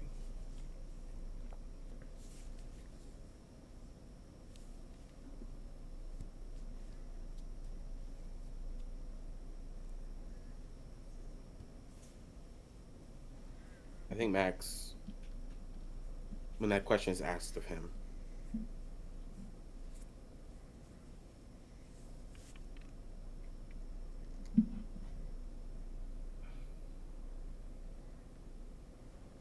I cannot say with 100% certainty that that man is human.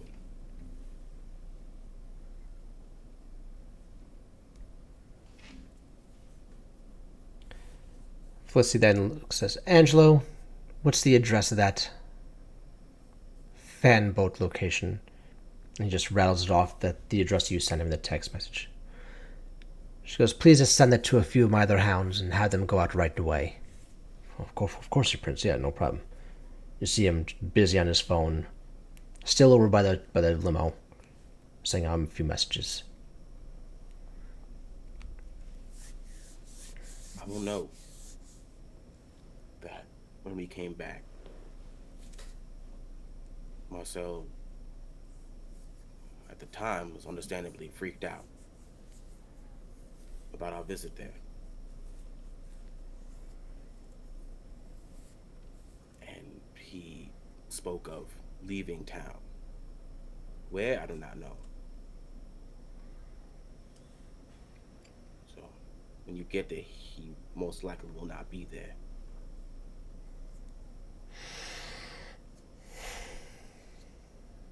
I appreciate the information. It seems that we're about to go on a fun little goose hunt for Marcel and his Meemaw. And that's all well and good. It gives my boys a little something to do. They've been itching to go on a hunt. Will they be taken care of? Killed? That's not to be known until I find out more from my hounds. Now,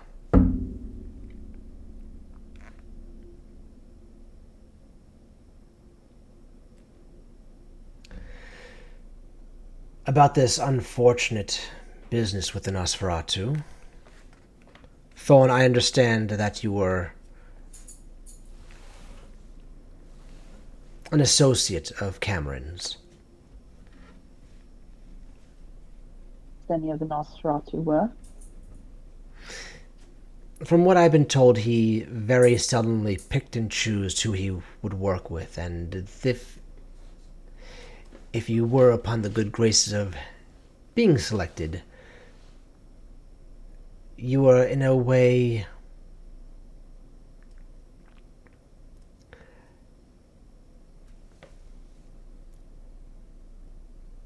how do I put this lightly?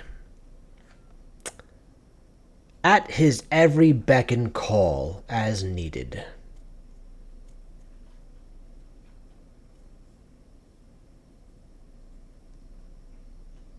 If that is what he says. Said. Now tell me, Thorn, any rational person would not go into an agreement like this unless they were to gain something. What was it that you were to gain?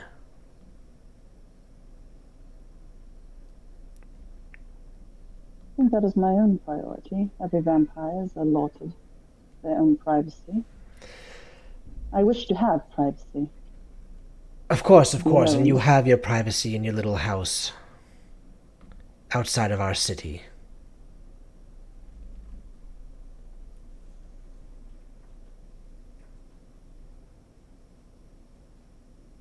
That is all I wish for.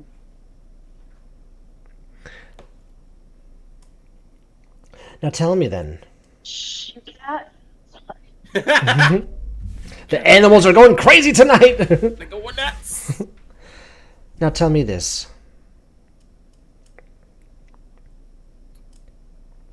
You are the only Nosferatu in our city. I was the only one not in the sewers, and I was with my coterie in the swamps, as recorded from my video. Yes, now, let me say this again. You are the only Nosferatu in our city. Correct? I do not know of any survivors, so Very if that is your assumption, it is as good as mine as well. Now, you didn't stay in the sewers, though. That was not where you called home. Again, to reiterate, I like privacy. Of course. So your home is outside of the city lines. My residence is there. We can call it a residence if you like, yes. All right. Did your former prince have knowledge of this? I come from Yorkshire, as you know. England and Europe is, as you should know, where the hunters over there, and they've taken over. So there's no prince. I've just come to get away from all that. Settled here, made the most of it. Former princes being Dubois, or whatever it was. It was Dubois. Dubois.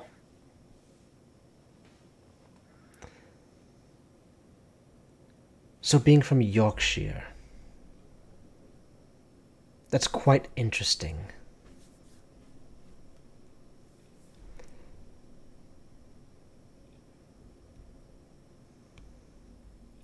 Very interesting, actually.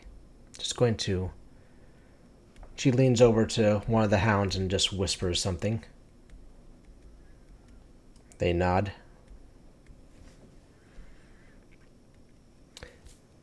So, it seems like you did not know who the previous prince was. You had to even stumble a moment on speaking about Mr. Dubois, our former prince. Tell me this, Thorn. How long have you been in our city? Or, not even in our city, you seem to have been on the outskirts for quite some time, owning property outside of my city. How long have you been a part of New Orleans? Is there a lead to all of this? Some big question you'd like to ask me, so we can skip over the little frivolity questions? Yes. You seem to be having an intimate knowledge of the city, the peoples, especially all the clans, even the ones who do not reside here. There's even discourse about you being on the hunt for a certain object. One that is extremely frowned upon. And for me personally, I strongly, strongly disapprove of.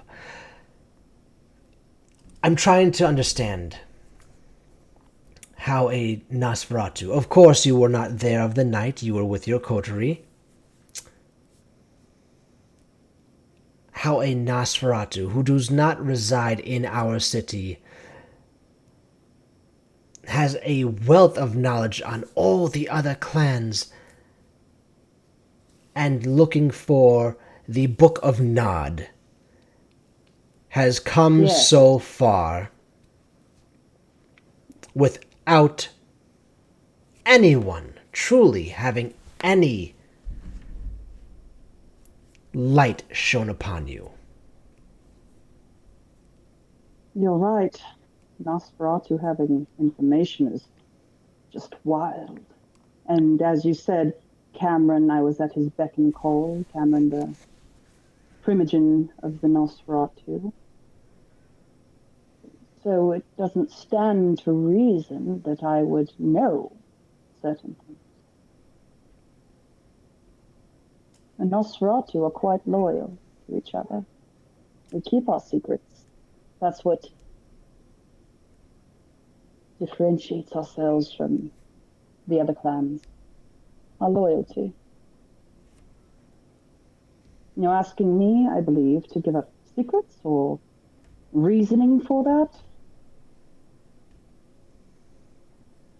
It's just who I am, I suppose. What we were created into.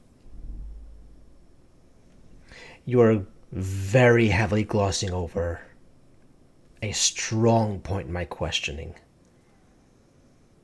The Book of Nod. What does this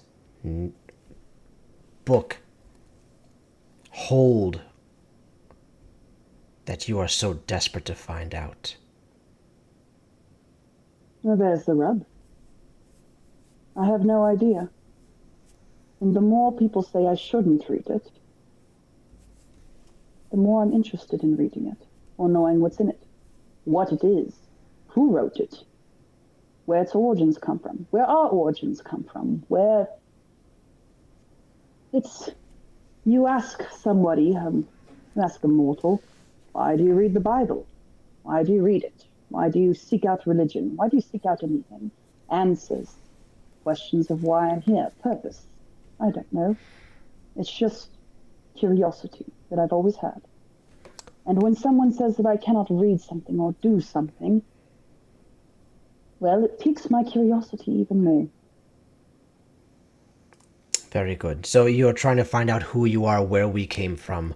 I'm sure that in your tenure of being kindred, you've heard the term Cainites. Of course. You know of Cain. Vaguely, biblically.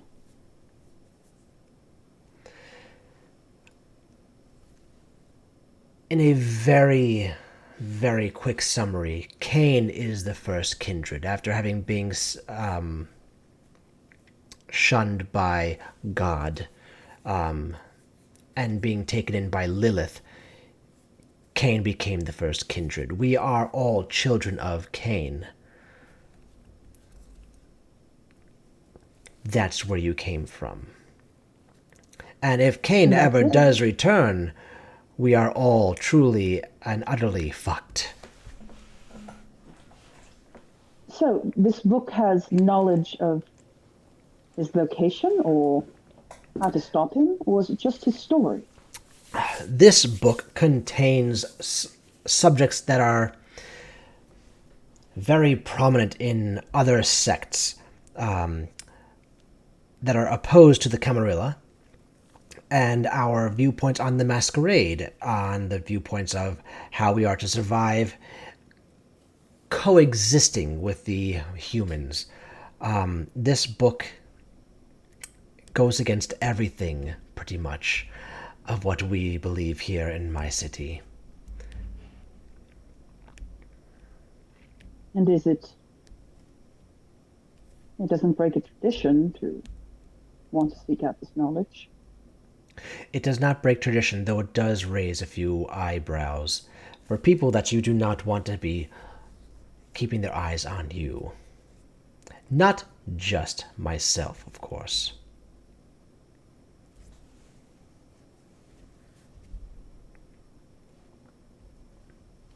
Well, thank you for that. I didn't know exactly what was in it or the particularities of our origin story. But I can't help but be even more curious now. Thorn, I will tell you this. While you are in my city, even if you are living outside of my city, that book will not come anywhere near you. Because with your obsession, which I will now call it because that's clearly what this is, nothing good can come of that. And I do not need a spark near a powder keg.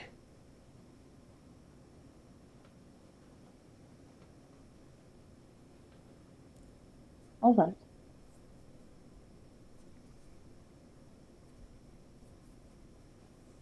Your words are heard.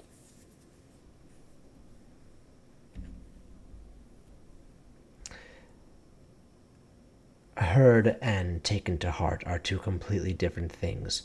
Now, I do have to ask, Aubrey, Yes, my prince. you have been outside of the limelight for a bit now, correct? I have. And how is this working for you? How do you feel? How are you managing life after the starlight? I have died before. I'm becoming quite the master.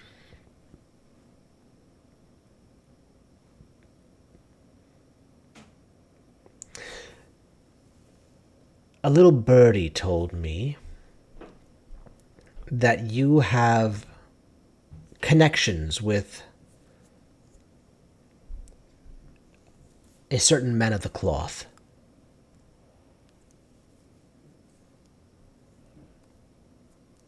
I don't think I take your meaning. Maybe it's some lost in the translation of me being English. You mean a member of the church? Yes. Connections? You see, we saw you bring a human to a home that is run by the church. And you seem to be quite friendly with this priest, pastor, whatever they may be. Someone who is, as I said, a man of the cloth. let me assuage you. A lot is had.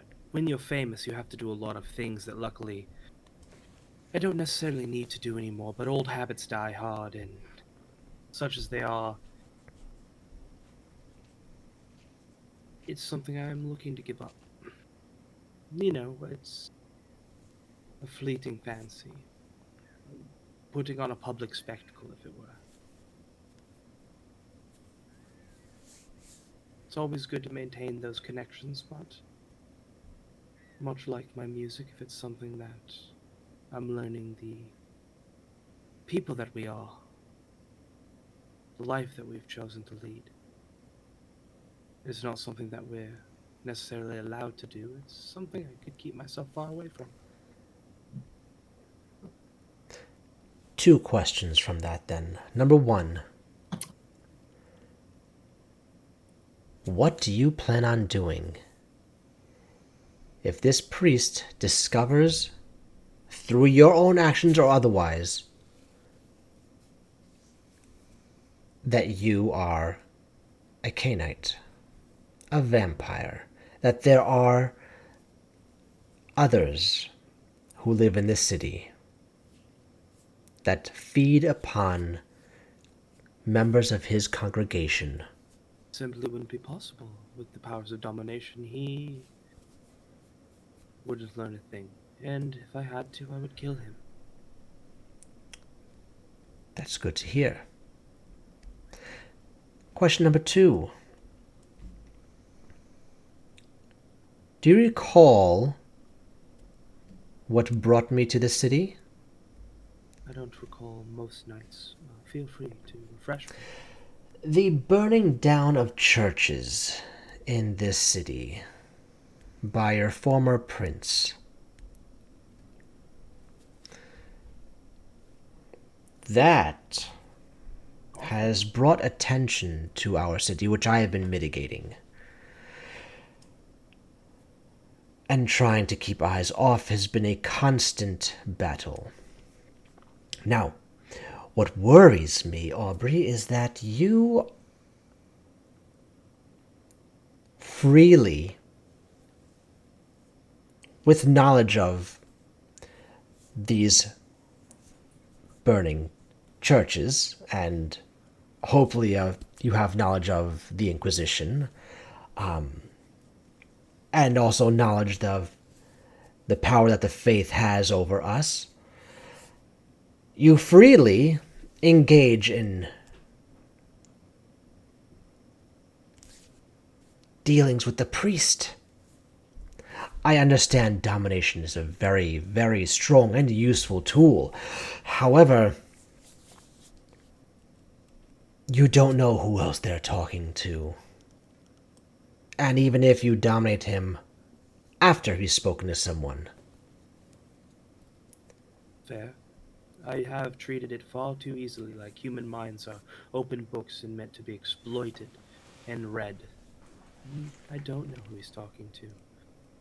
I shall take that into consideration in my dealings in the future. That brings up to point number 3. There will be no dealings in the future, Aubrey. You are not to speak to not just this priest, but to any priest. No one of any faith that has a power, a seat of power in a house of gospel. None of us will speak to them. The powers of faith can be detrimentally harmful to us. I have seen it firsthand. With a simple wave of one's fingers in front of us, we can be set ablaze.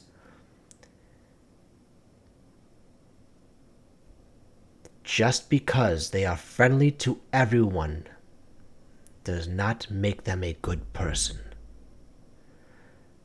To us and our kind, they are a threat.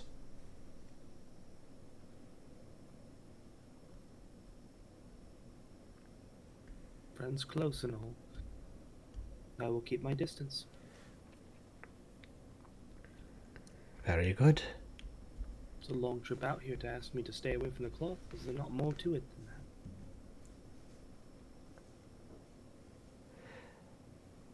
that? No. I'm not sorry I've wasted your time. Everything that I've done since I've came to the city has not been a waste of my time, has not been a waste of any kindred's time.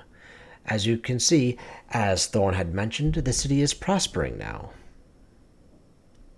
Things have been diffused. This was a bomb ready to explode when I got here. Nothing I do is without purpose. Max.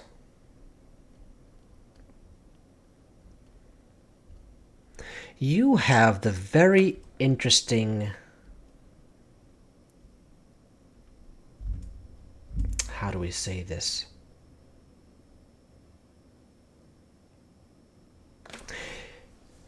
You have a life different than anyone else in this city, save for one.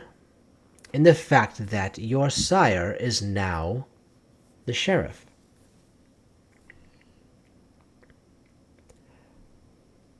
I understand that he had relinquished his seat of the Primogen and had bestowed it upon you. Is that correct? This is correct, yes. And how are you finding this title and the responsibilities there within?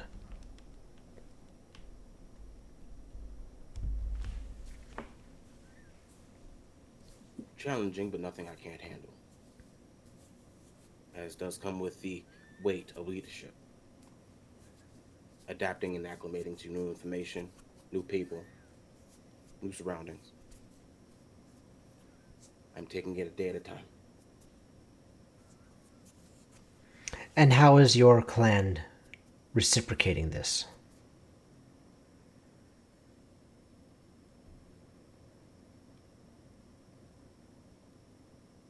Change is hard from routine. They are understandably upset, but I am working with them to make this transition as easy as I can.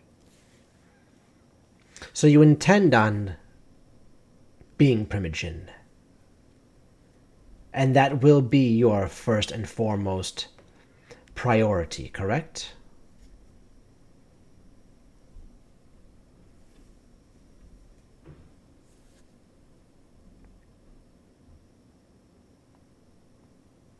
I feel like I need to earn my role as Primogen fully before I can fully take on all its responsibilities. Interesting. It's a very noble statement. Not seen in many of us, but I appreciate that. Tell me, if you do earn this seat properly in the way that you would like it to unfold, what happens to your seat with this coterie? I expect you to be a bit too busy to be running about and doing as such.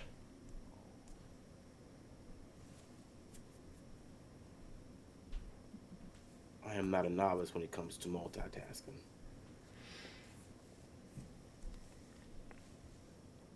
The reason I'm with these two is because of the previous prince. But it is my choice to stay with them after the fact. Together we have found ourselves in many a trouble.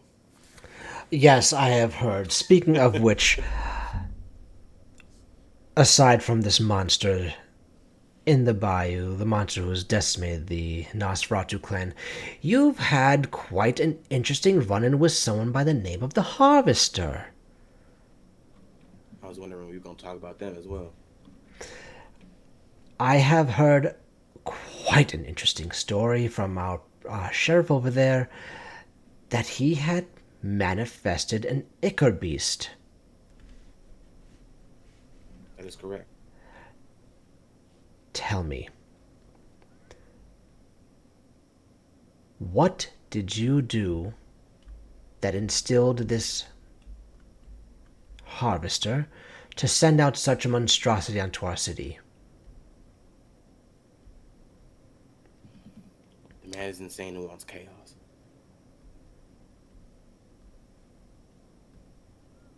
We crossed him at the wrong time. Mm.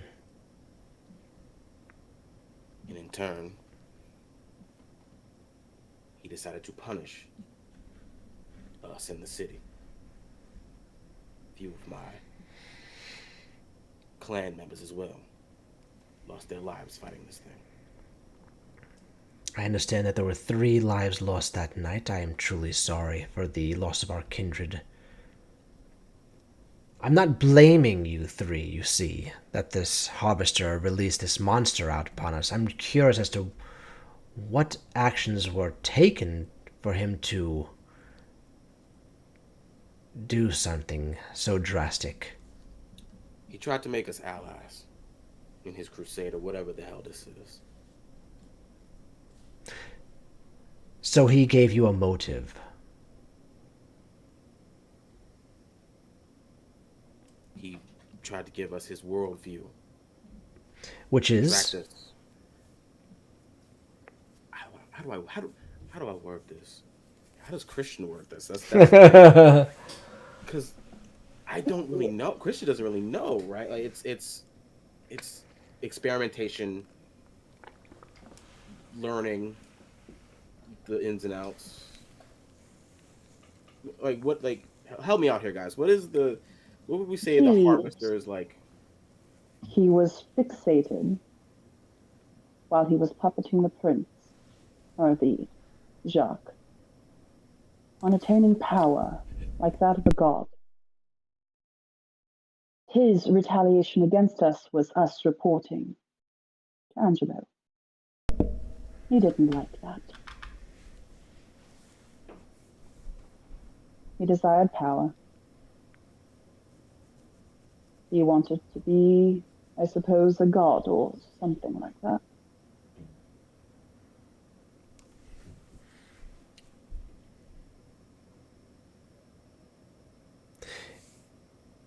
And from what I understand, he is not currently in the city. He has retreated back into the void of, well, wherever it is that the Lasombra get their power from. Or he's actually not Lasombra, he's a Hakata, isn't he? From my understanding. I see.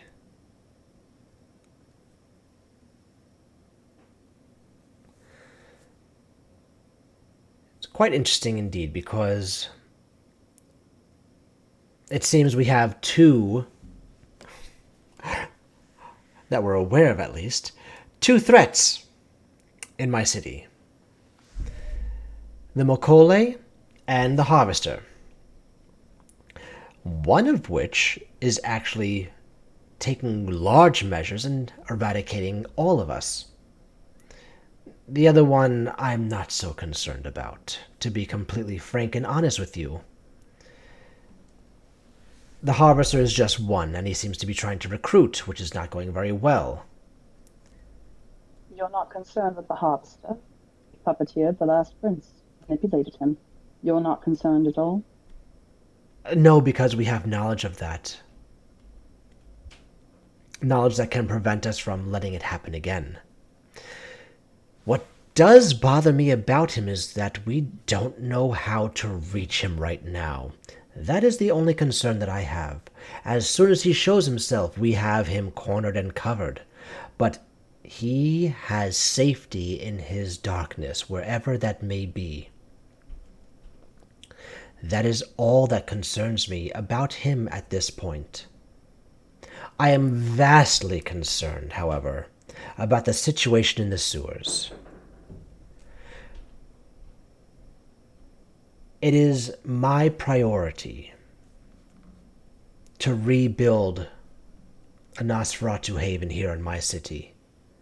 So henceforth, for the next every night henceforth, I'll be sending several of my hounds into the sewers to clean up any mess it may be there and try to rebuild whatever was lost down there. I have sent out messages to Baton Rouge, my former city, letting the Nosferatu there know that if they want to relocate, to stay under the stewardship of my reign, that they are welcome here as well. We should be expecting to have newcomers within the fortnight. And you're quite certain that all the threats of the Macaulay within the sewers have been eliminated?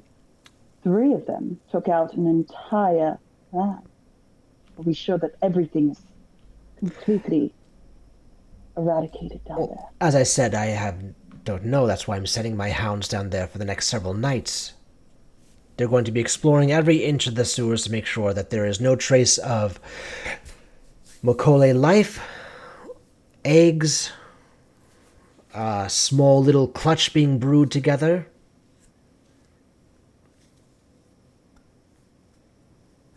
That's wise.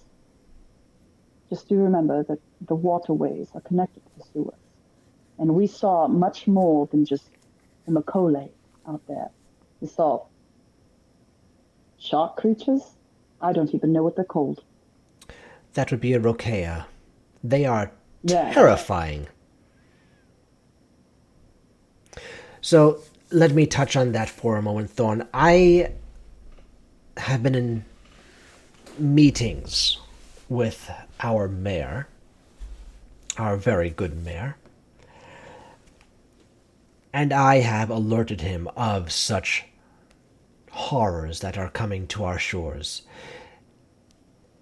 He is very concerned and has taken upon himself to make a very special project to fortify the channels that come into our city.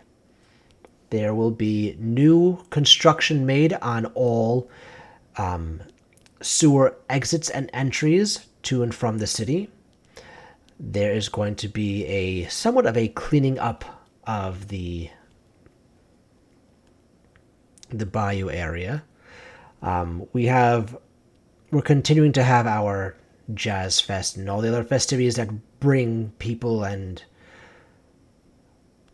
money into our city, but I wouldn't worry too much about the channels coming into the sewers. The work should be starting any day now, from what the mayor has told me. Wonderful. I feel very confident under your leadership. But construction does take years. We saw how long it took after Katrina. And God knows what's down there right now from the waterway. I don't dare go down there. Yet. All I know is I'm glad you were able to talk some sense into that mayor. It takes a politician to speak to a politician. I'm sure that was a battle I was not ready for. It doesn't hurt that I have been actively fixing the problems of our last prince, which our mayor has been very thankful for. Still, he is immortal.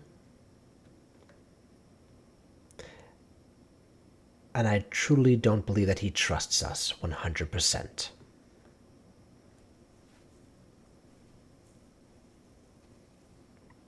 So, anything that can be done to keep him on our good side, I will continue to do so. As I have said, it is my priority to keep our kindred life pristine and prosperous here in the city. Now, there was one thing that the mayor told me.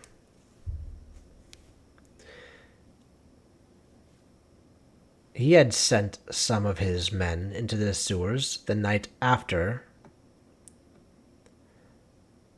the Nosferatu were eradicated. And they had found quite a large mess down there. They brought back several very large teeth, one of which I have on my person. She pulls out a crocodile tooth that's the size of her palm.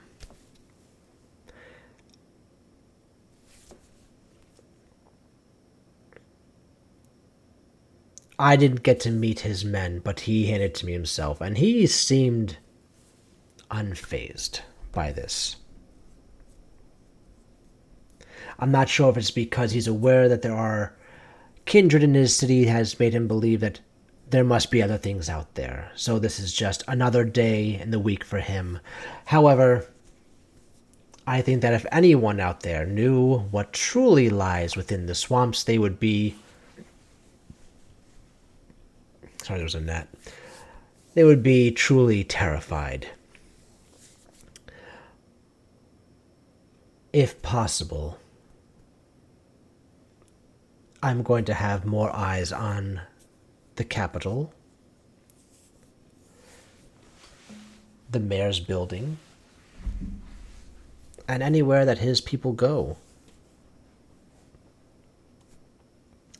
I have good knowledge that there's one who's observing everything all the time. Someone by the name of the Creep. I do not know how to connect with this person. However, my people said that they did see the three of you going into one of the abandoned homes on the further end of the city. And whilst in there, there was a blue light emanating from some of the cracks in the windows and the floorboards, something similar to a screen. If you know the whereabouts of this Creep, I would very much so enjoy speaking with him on a many matter of things.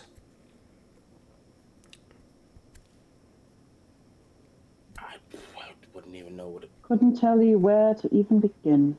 begin. Yeah. If you cannot find him, then I have no resources with the Nosferatu to get in contact. You called him a creeper. Creeper. I wouldn't even begin to know how to contact them. Keep my eyes open for someone creepy. Aubrey, are you trying to tell me that you don't know who this Creep is? How would I? What does he look like? I couldn't tell you, but I can tell you. As a matter of fact, Jeremy, it was you who saw them. And she turns to the Hound, and he steps forward and goes, I saw the three of you entering a building and then leaving a good hour and a half later. It seemed to be that you, Thorn, was having a bit of an argument with your friends, and you left one direction, your friends left the other direction. And I heard the name The Creep spoken several times. I call this one a creep all the time. But no, we say that because we don't know where he's gone. But you did see him. Correct. Very good. We'll start at that location then. That's all that I needed. Thank you very much. What's wrong, Thorn? You seem to be a bit on edge from that information. Not Paul.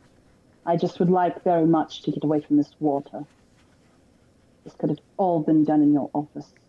This intimidation tactics are tiresome, and I'd like to leave.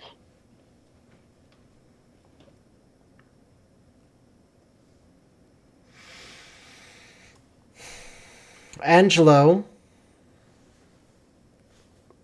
And you see Angelo coming forward now. In his hands are 3 large handguns. And he walks over to each one of you, and he hands it to you.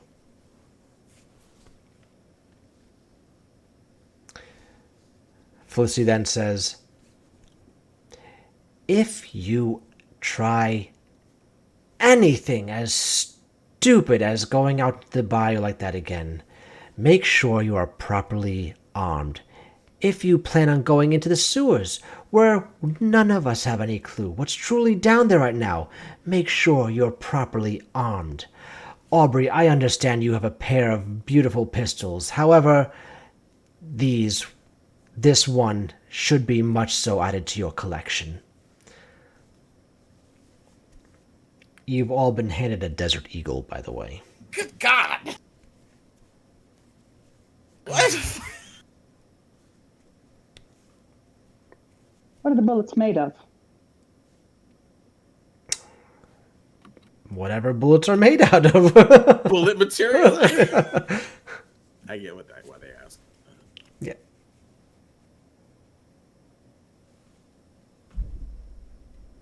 Would a normal gun take care of Makole or Garou or anything that might be down there? Just like us, anything can die if it's hurt enough.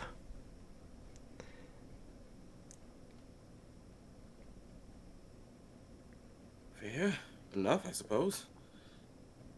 Does this mean that you're sending us on another mission, job? No, I'm asking you to be careful and smart about your decisions.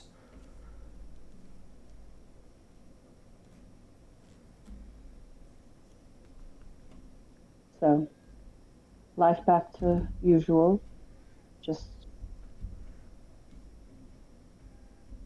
we're not being handed a job. We can just exist Yes, in the city.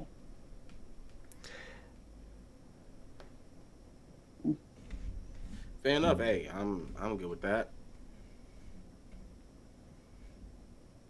I'm kind of getting a little tired of finding out information the way we have. So if it hasn't been obvious, I do things very differently from Dubois.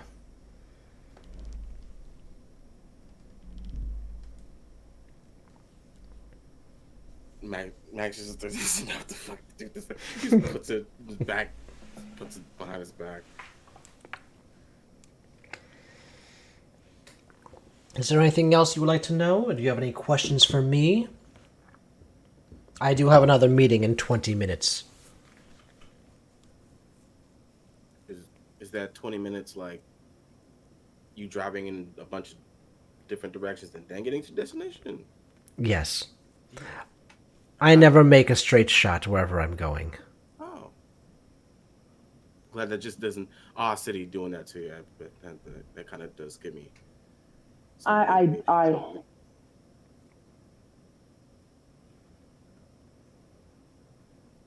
of Lady Goulon's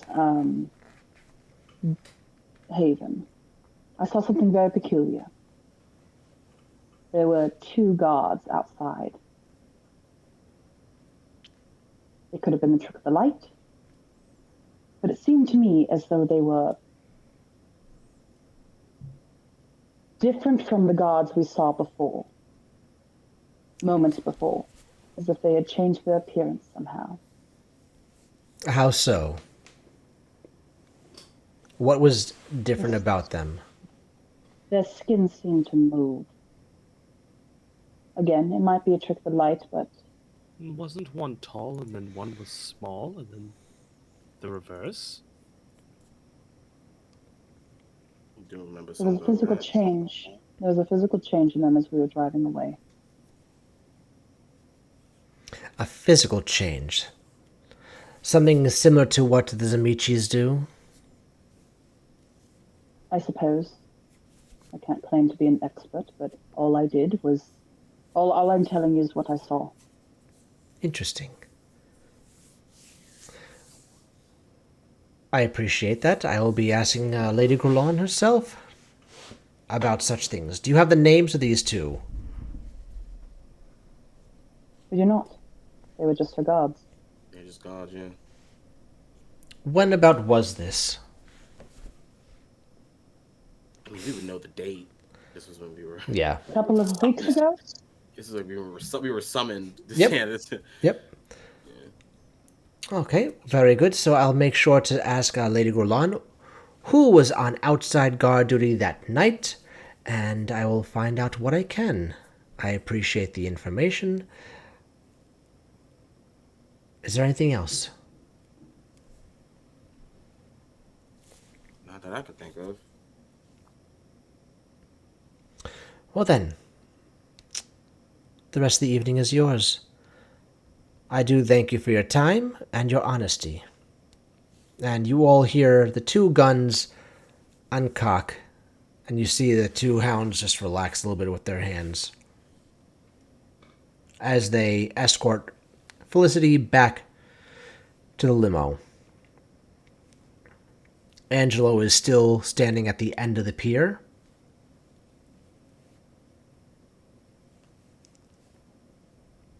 He's just standing there. He's just staying for a moment. Yep. Can I just say, up until that one talked, I thought hounds this whole time was a metaphor for dogs. Again, anytime we say hounds, we mean people. The whole time. And then he talked, I was like, that fucking dog. The dog's holding It's a summer Sam. It's like, that's fucking crazy. That's on me. The dogs were just inside of their fur. Yeah, When there were like a 6'5" dogs like in the car that took up Wearing the whole car, I was suits. like, these are huge fucking dogs. and they're not even like dog people; they're just dogs. They're standing on hind legs. I think to get away from this madness, I think Max just walks up to Angelo.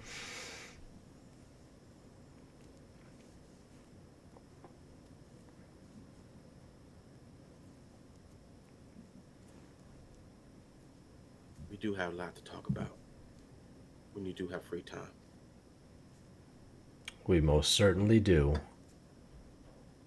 And he starts walking off. He gets into the backseat of the car, of the limo. The headlights turn on, blinding the three of you for a moment. As it backs away, and then heads out the same way that it came, making a different turn.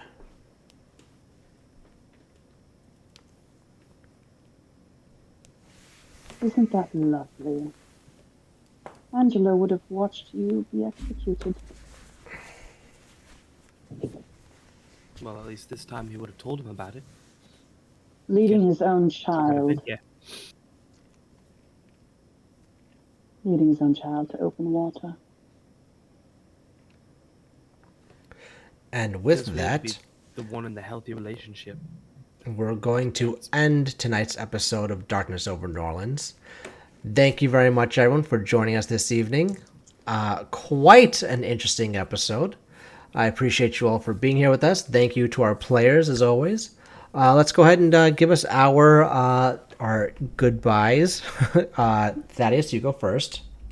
Well, I've been Aubrey Valentine. I didn't go for a swim, but I'm luckier than most.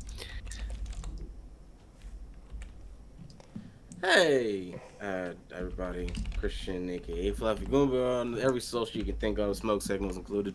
I have been Maximilian Washington Gangrel with a weird relationship now with the sire. Hi, I'm Robin the God. I played Ambrose Swincer tonight, and I think I royally fucked up when I said Yorkshire. And, you know... Oh, I thought about that too! Thought about that too! And then I paused, and I was like, oh no, what have I done? You stupid But bitch! it wasn't... It just brain... Look, I've never taken more notes than I did during that conversation. I was just full on writing a novel. I'm like, this is important. You said All of this is Yorkshire, and I important. went, yep, that's it. I was like, you dumb bitch. Yeah. I know, I'm such a dumb bitch. God damn it. Did I say Yorkshire? I meant Worcestershire. So it came out, and I was like, oh no, I can't take it back. He heard me. He heard me. He whispered, hey, where's Ambrose from again?